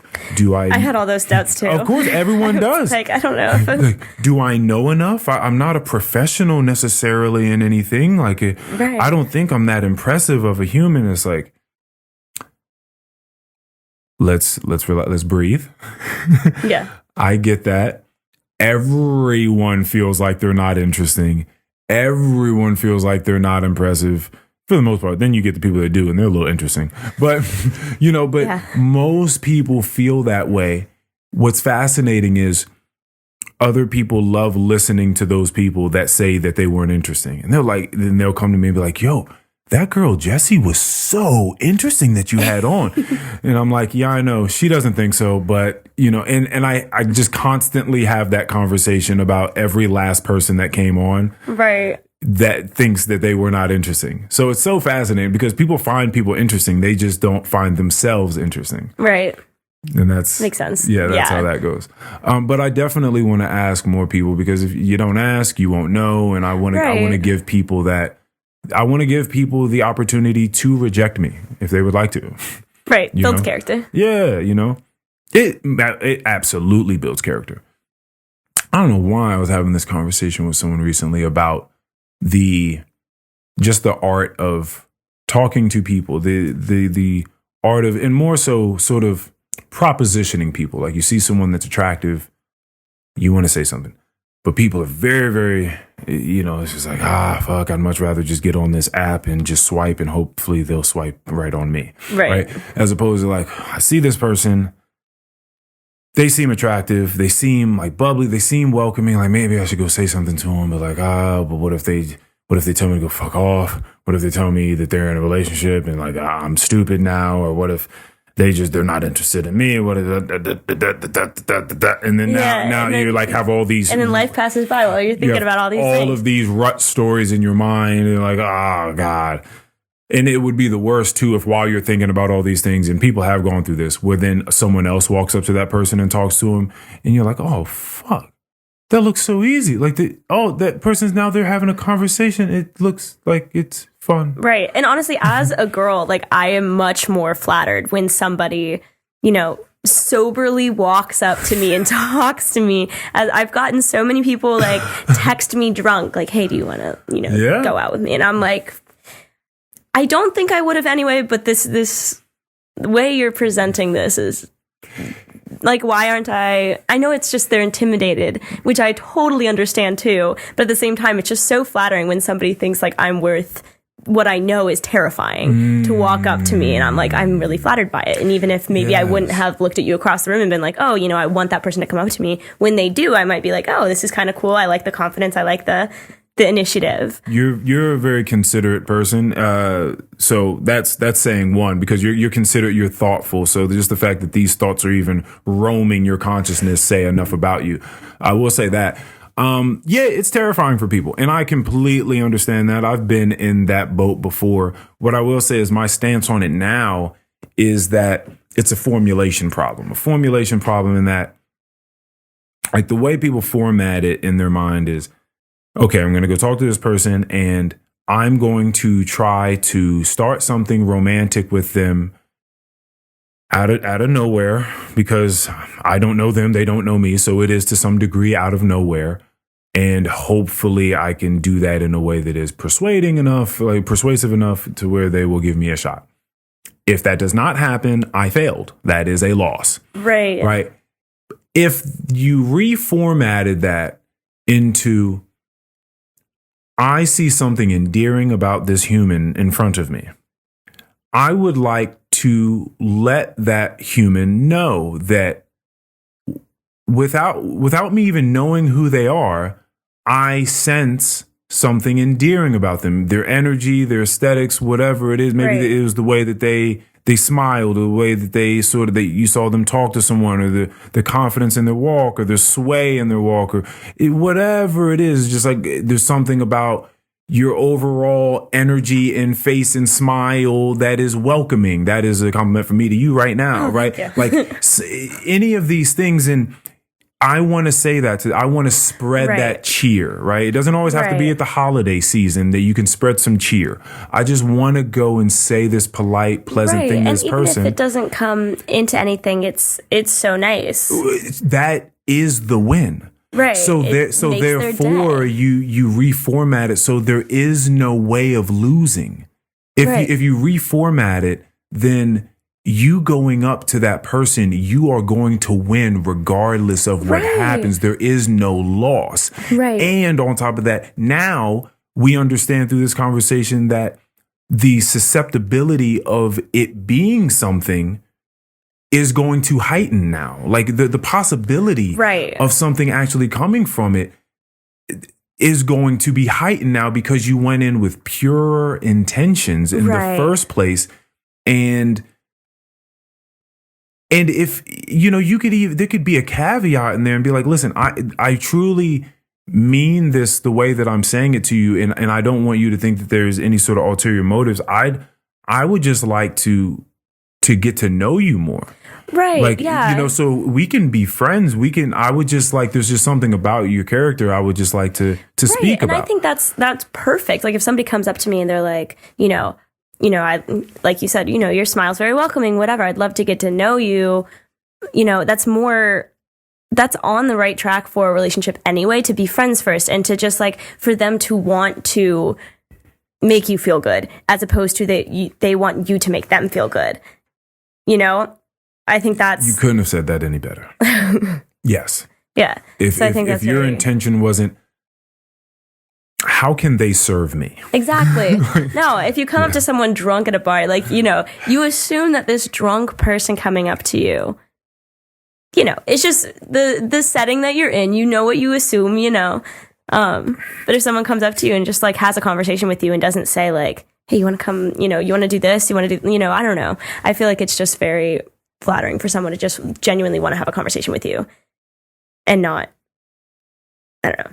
I will also say, because I have to always play my own devil's advocate and say, hey, Earl, maybe you have a certain essence about you and a certain demeanor and a certain, relaxedness in a certain way with words that all of us don't fucking have. So fuck you. It's not that easy, right? So I get that side too. I want to give credence to that. I'm not saying that it's an easy thing. I'm just saying that what I said was right.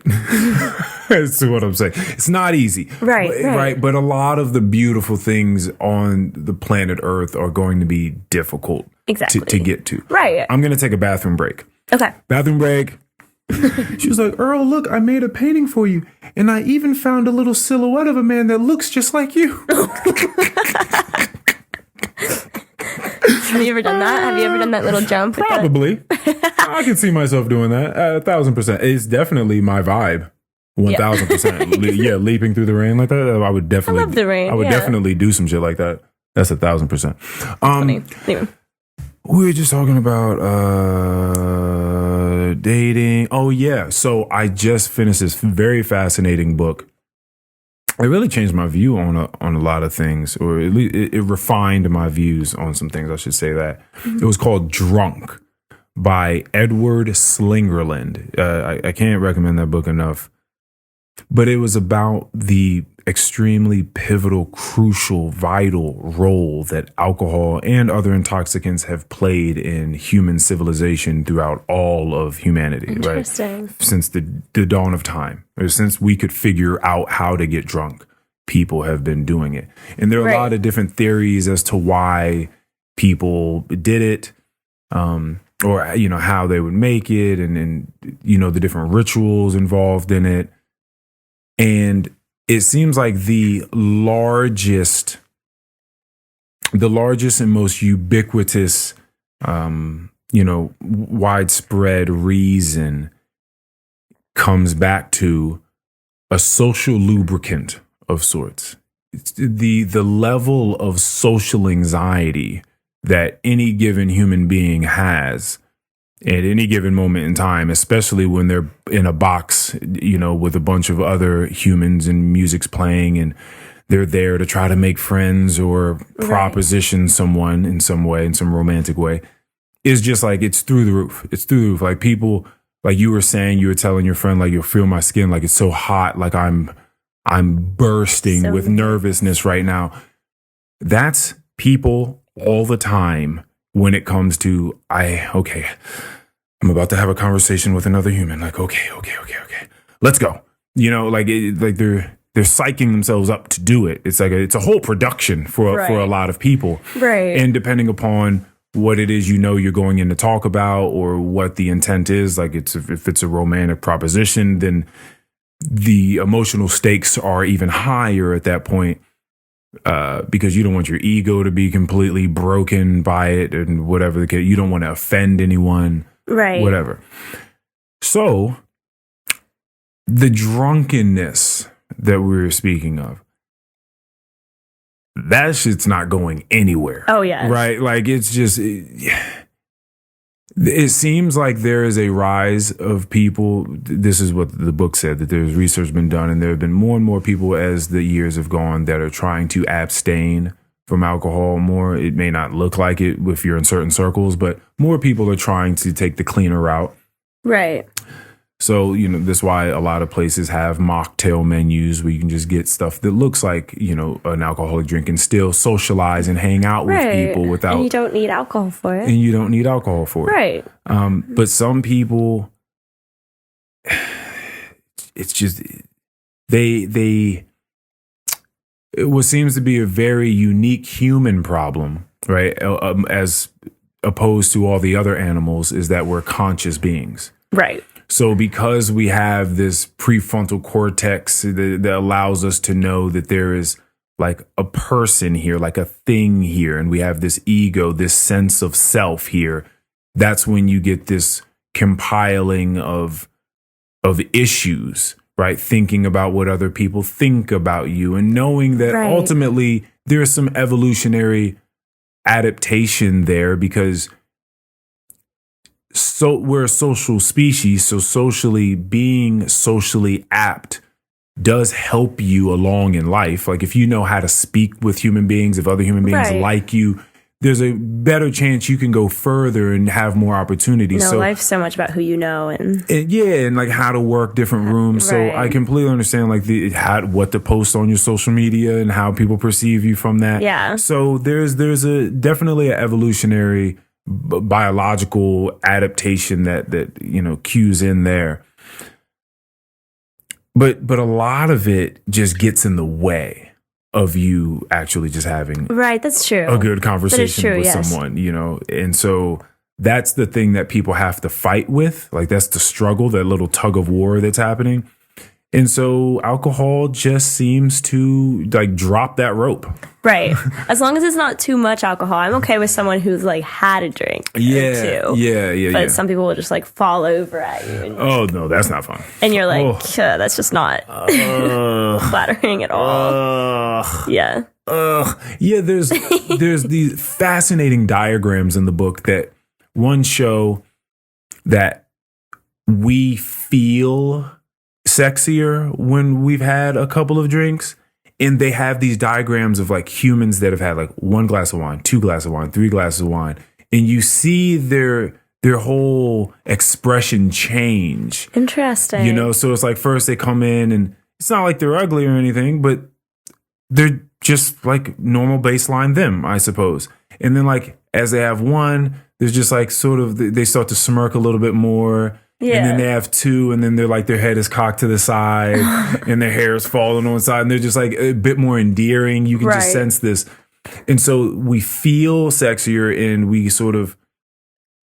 and so because we feel it, sort of like a fake it till you make it kind of thing. Right. Because you feel it, you exhibit it a bit more. So then you exhibit a bit more confidence, so you seem sexier to other people as well, like more attractive. Again, to an extent. To an extent, right. There's like a sweet spot, and then after that, it does start that makes sense, to curb and get kind of fucking and crazy. Unfortunately, a lot of 22-year-olds get to that point. Yeah. People don't, you got to learn like where that spot is. But that makes sense. Yeah, I would love to remind me that book when we're done with this, because I would definitely want to read it. Yeah, for sure. I might just give it to you. Oh, are you done with it? Mm-hmm. Okay, I'm not a quick reader. It would take me a while. You don't have to give it back to me. Oh, I'll give it back to you. Okay. Or that, because we're friends now. So I'll see you again. Let's go. Yes. I'll definitely give it to you. Sweet. Thank you.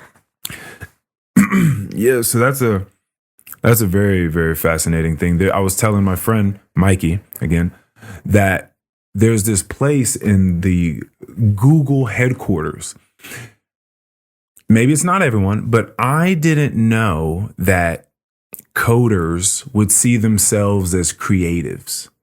I guess for some reason that didn't click to me.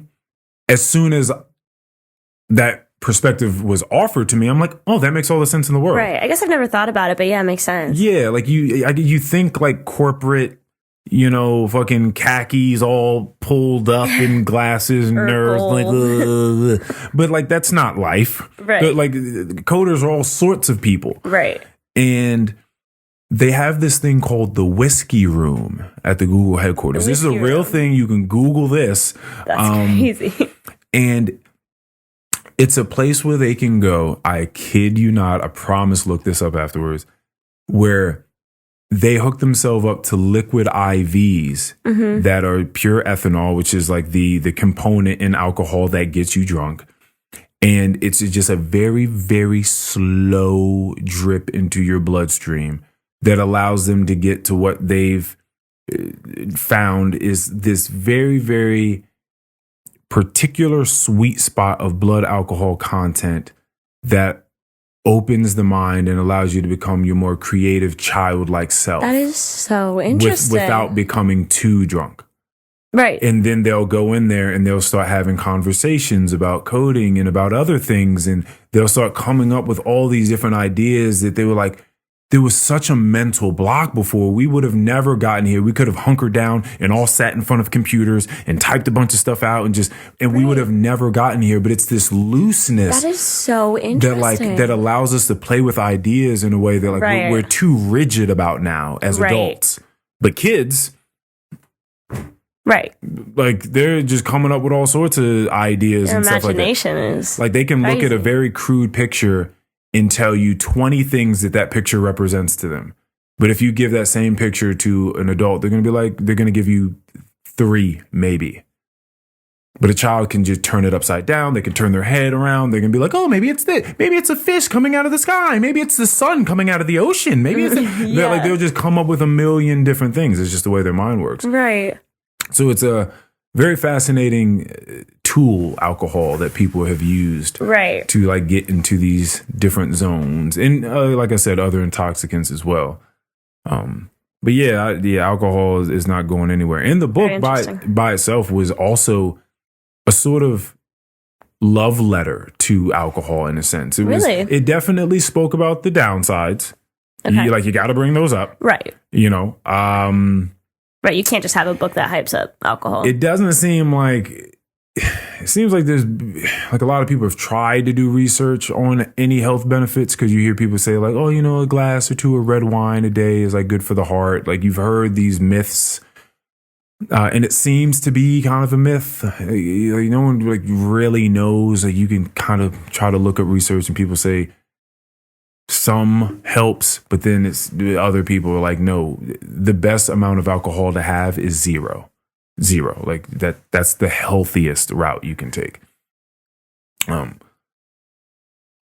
But yeah, it just seems like, creativity and just the alleviation. It seems that our ecological niche, they call it in the book, is so niche. It's like no other animals live just like humans. Right. And innovate like us and pack houses and apartments on top of each other the way that we do. And it's like, so for what we've created, it would seem like a very bad idea to take alcohol away. And this happened in 2020. There was like one state that tried. I think it was Philadelphia or something. There was one state that was having conversations. Okay. Yeah, like one of the states in the United States. Yeah, I'm sorry, Pennsylvania. Yeah. I'm an idiot. You'll learn that about me. I was like, did you mean city or did you mean state? No, I definitely meant state. Okay. So Pennsylvania. Oh, I still have all these minerals in my pocket. This turmeric and stuff I never took. Sometimes I just carry. Sometimes I'm just carrying around.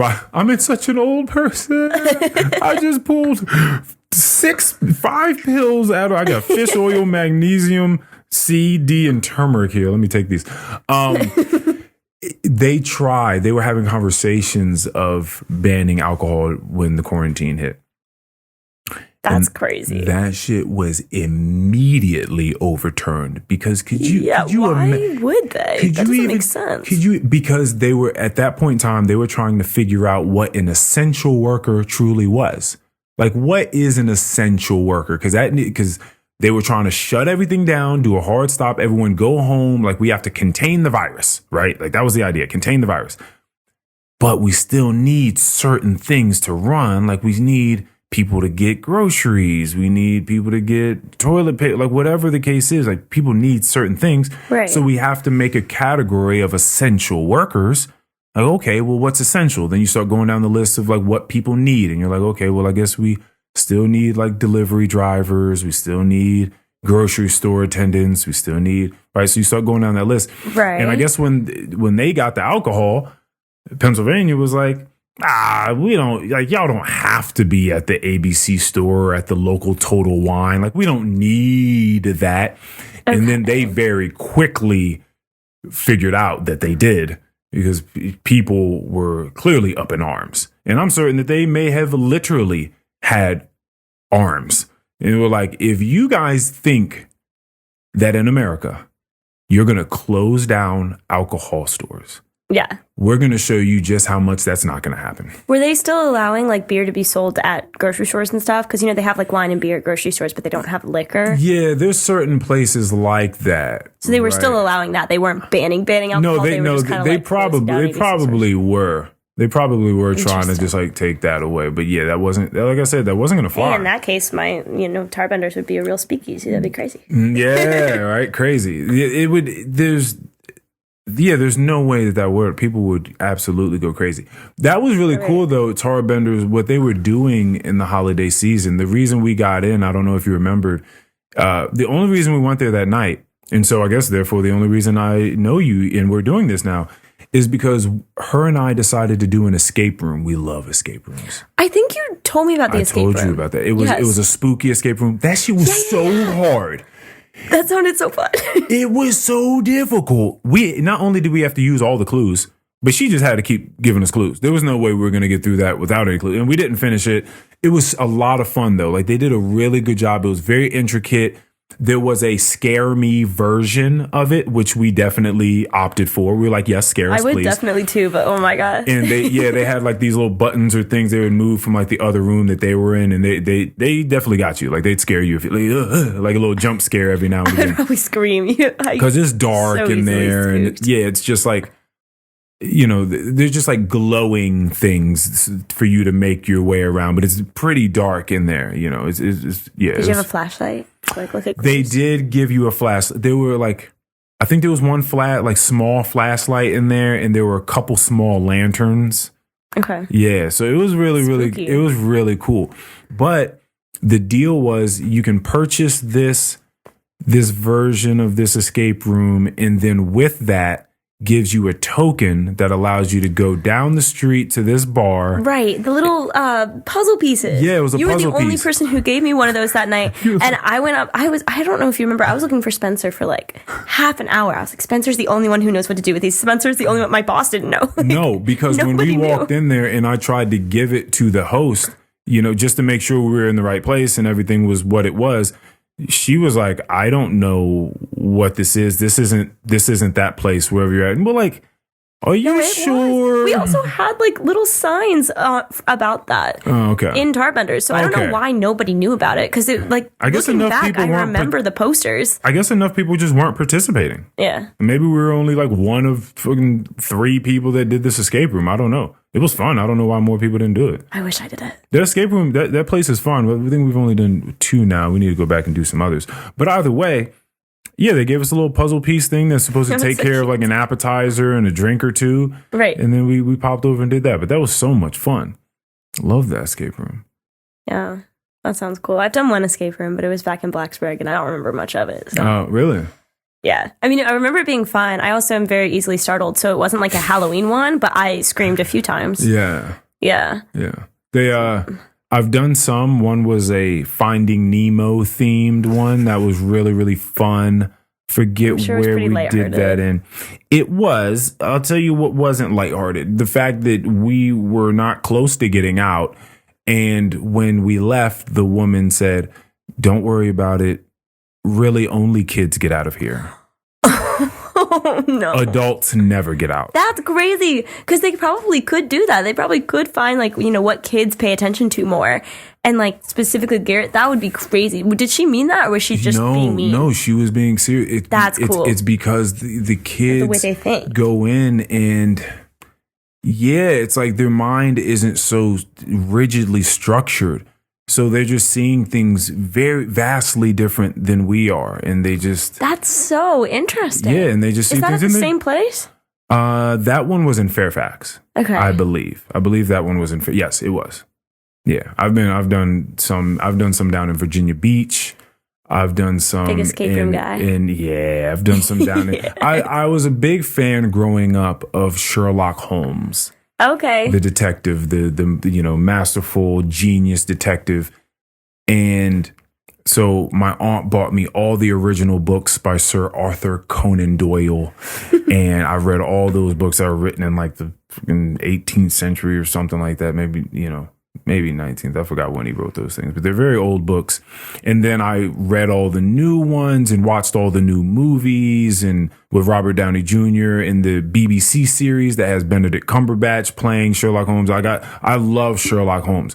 So when I found out that there was a place that you could go that was just a puzzle and you just had to sit in there and just detect things and figure things out. Cool. And I was like, oh my gosh, like I got to do this.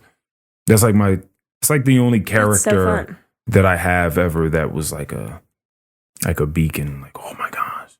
Yeah. Sherlock Holmes, he's so cool. He's so smart. He can see all of the things that other people can't see that are right in front of them. I think I read like one I was about to say I used to read Geronimo Stilton a lot. Who? Drama Stilton? It was like this little mouse detective. That's just what it made me think of. That's so funny. He was like, I think I remember that. He was like a journalist. And I guess he always got into things. I can't quite remember, but all the words, like if there was the word cheese written in it, it was like in a font that looked like cheese. It was very kid friendly. Anyway, that's why I think of it. But I did read one Sherlock Holmes is what I meant to say book, and I remember really liking it. I just never read. I was not. Do you remember which one it was by any chance? No shot. It was like long ago, elementary school. I didn't read when I was younger. Well, I read some when I was younger. But I didn't like to. It was because I had to do it. I've never really liked to. Yeah, never. I think I went from middle school reading Diary of a Wimpy Kid to this year, 2023, without finishing a single book. Yeah. It was like... I mean, do you even want me to get... I don't want to force you to read it. No, because I started to read this summer and I liked it. Okay. What were you reading that I read... So I read... what was it? It was... I had to read a book for work. It was some like self-help kind of... Okay. Or like motivational... Yeah. What was it? Like the ideal schedules, ideal life, whatever. Okay. And it was like, I don't know. It was just all about motivation. And then my boss was like obsessed with David Goggins. And so I read that book because I was like, oh, that could be interesting.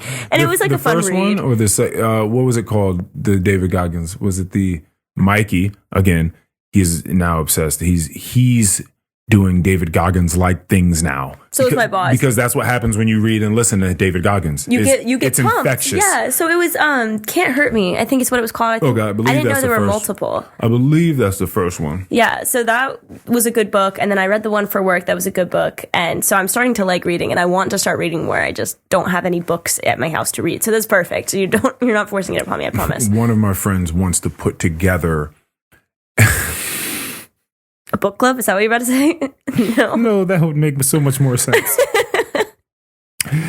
He wants to put together an aesthetically pleasing bookshelf or book library in his home. Okay. One in which he will never read any of the books. That is not the case. He doesn't want to read one of them. Oh. He wants to purchase aesthetically pleasing books so that people come into the house and say, ooh, that's a nice... No, man. He doesn't even want to do that. He's going to be very honest and say, oh no, I don't read these. But it looks nice, doesn't it? It looks nice over there, doesn't it? Like all the different colors and the different textures of the book and all that sort of stuff. Okay. Yeah, that's what he's... Okay. It's an aesthetic. That's teach his own, yeah. Yeah, that's what I was thinking. I'm sure I'd walk into that house and be like, wow, what a nice bookshelf. And then maybe you go to it and you start picking some stuff up and you say, hey, can I get this book? Or maybe I'll order this book myself. And so other people can grasp some inspiration from it. And maybe at some point in time, he'll pick up one of these books. It seems to be really difficult for him. He tries to like coach himself into like he's trying to create these mantras, just like pick up a book, pick up a book. Like, come on, like read a page. Just read one page of a book. Come on. Like he's really trying to coax himself into being that person. Right. I'm like, listen, man, it's all right. Like if you don't like books for whatever reason, or you haven't found your genre, you haven't found something that truly interests you, I think that that's a lot of what it is. When I did terribly in school, so you did great coming up through grade school, and then terribly in university. You said, or you at least didn't care. I was a C's get degrees kind of gal. C's get degrees. Yeah. What did you study in university? Real estate. Oh, okay. So it was also very, like during COVID, especially when we were online and stuff, I was like, well, why am I doing this? I don't need a degree to be in real estate. So I was kind of like, I almost dropped out, and then I decided not to. I was like, well, I'm happy that I'm here. So as long as I pass my exams, I'm proud of myself. So I would just skip class, go skateboarding, go snowboarding on every Friday. I went snowboarding, go bowling, go whatever. I just did all the little hobbies. I learned how to golf. I tried to get back into running, and yeah, so I just developed a bunch of hobbies. So I don't regret that. But yeah, I definitely was not as very grades oriented. And I love this love for life and just doing things that you have. I have a lot of hobbies. And like how you find it in so many different things. Right. That's so great for you. Thank you. That's awesome. You can do, because you have so many different outlets. Like there's so many different things you could do. So many options. There's too much to do. I can't do it all. I want to do everything. Yeah, I definitely have that. Like if somebody says, I race cars. I'm like, oh my God, wait, can I race a car? One of my dad's friends races vintage cars, and he's invited me out a couple times, and I've really wanted to go. And I'm like, that could be a new hobby of mine. It'd be an expensive one, so I can't do it now. I wonder I have to be rich. What the feeling of being inside of a car is. Literally. That's gotta be crazy.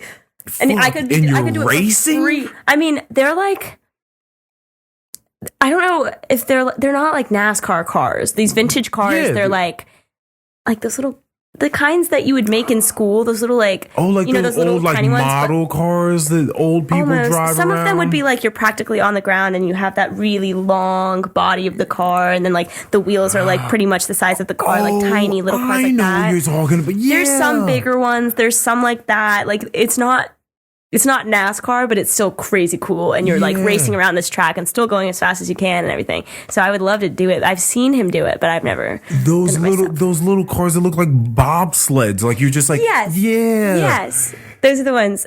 How fast do those go? I couldn't tell you. I remember watching it and it was very interesting, but the course where I was watching was also very turny. So they weren't going full speed while they were trying to navigate the turns. And I think they go like relatively fast. I wonder how dangerous it is to ride those cars. I don't know. I've never seen it. I mean, again, I only went to one thing, but. Yeah. Wow. People do so many things. There's so many fun things to do in life. So many. But anyway, I do have to head out semi soon. Yeah, absolutely. No, let's go ahead. We can go ahead and wrap this up right now. Oh. I'm so happy that you came here and did this. I am too. This has been so much fun. Not as scary as I thought. See. I see. See. Now, but you gain that perspective through doing the thing. I couldn't have taught it to you or told it to you enough times before. But now, just like seeing someone being murdered, you know. You know. Yeah. So thank you so much for being here. And you have a story on. Yeah, I do actually. On murder? Kinda, yeah. How quick can you tell it? Really quick. Okay. Do it. It's not actually that quick. So it was my first time. I've never backpacked before. I decided I wasn't a big like bars person in college until like the very end. So during Halloween weekend, my friend and I were like, people are kind of annoying on Halloween weekend. Let's go do something. So every year we'd go camping or something. We decided to go backpacking one year. And there's these two ridge lines that run parallel to each other. One has like 3 overlooks on it and one has no overlooks on it. So we were like, let's just hike up the one that like doesn't, go down, cross the street and go to all these other hikes. Oh, wow. And it was like a 30-some mile backpacking loop that we could do in a weekend. It was going to be fun. And we had done those 3 hikes individually before. So we were like, we kind of know the area, right? We go across this ridgeline. And for whatever reason, we did not think there was any possibility that we would have to turn. You know, that we were like, this trail is the Triple Crown Trail. It wasn't called that. It was just, we just were so set on it. We were like, we're never going to. Triple Crown, yes. Yeah, I was like, we'll never have to turn on any of these trails that we're passing. Never. I don't know. It just was in our brain. We didn't do any research before we came here, right? And so we're hiking and we're so tired. We'd never, hiked with all this weight on us. We get to the end of the ridgeline and we're like, oh, good, a road. Like, we should be going up Tinker's Cliffs now. But we didn't know where we were. We were like, this isn't Tinker's Cliffs. Like, where are we? We had hiked 14 miles. We were exhausted because we went to class in the morning too. So we started a little bit late. It was dark out. It's like 10, 11 o'clock. And we were like, oh my God, we went 4 miles too far. And we're like, we don't want to go back up this mountain just to get back to the road that we were trying to be on. So we're like, we're going to go on the road to find Tinker's Cliffs just because it's flat and we are exhausted. And so a sketchy little intersection we were on, it was like pitch black every direction that we were going. There was one little street lamp where we were, and there was private property that way. Don't know what was that way. We walked this way. We turned on our phones. They were on airplane mode the whole time because we were like, we can't use our phones while we're backpacking. We're just stupid, right? So we're like going on this road. We're on it for like an hour because we stopped to, eat bagels and put on pants and stuff like that. So we like stopped, and there was like no cars that were coming by. There was maybe 2 or 3 within an hour because we didn't want them to stop for us. We were like, oh my God, anyone back here doesn't need to help us. We're not lost. We're just hiking. We're just hiking on the road in the middle of the country. That's all we're doing. For sure. Yeah. And so then eventually we're walking. I see these lights like on the left side of the road. I was like, oh my God, civilization. We made it. We made it out of the deep, dark, spooky woods, right?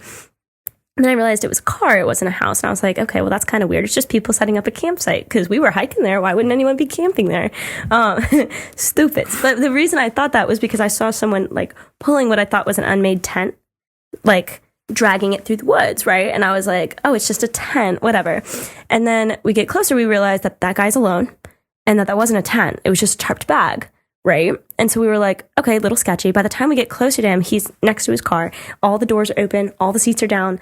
The lights are on in his car. But whatever he was dragging was way over there, and we weren't paying attention to it anymore because we were paying attention to him. But it's dark. So he turns to us, and he has a headlamp on, and all we can see is his silhouette. I don't know if he was black or white or Asian. I don't know, what his face looked like, facial hair, whatever. I don't know anything about him besides his silhouette.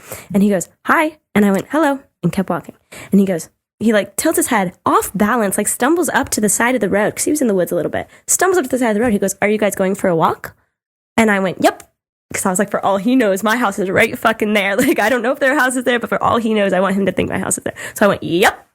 Kept walking, minding my own business. And then he goes, there's a lot of cars out tonight. And my friend went, yeah, we saw him. And then he was like, that was pretty much the end. We didn't look back. We kept walking. And so ultimately, the rest of the story would be interesting if that hadn't happened. It was just like rain and coyotes, and like we ended up getting picked up at 5 a.m. Like it was a story, but this part's the significant part in that, because I was telling my friend Zoe that later on, like a week later, 2 weeks later, she was like, you need to look this up. And I looked it up, and there was like a dead body found in those woods within a week after that happened. So like, what did we see? I don't know, but it was definitely like brought to life what I was saying before, that like this kind of stuff happens. And I might have just seen Kayla Sumner's body bag in the woods. She just got dumped there. Isn't that crazy? I don't know if that's what I saw. It could have been a complete coincidence, but we don't know what he would have been doing there, or why he would have been off balance, or why he seemed so uneasy that we were there. So it could be a complete coincidence, but it could not be. Who knows? Everyone be safe out there. Yes. That's the moral of the story. I got pepper sprayed that Christmas. Thank you all for listening, and thank you for coming, Jessie. Peace, everybody. Peace.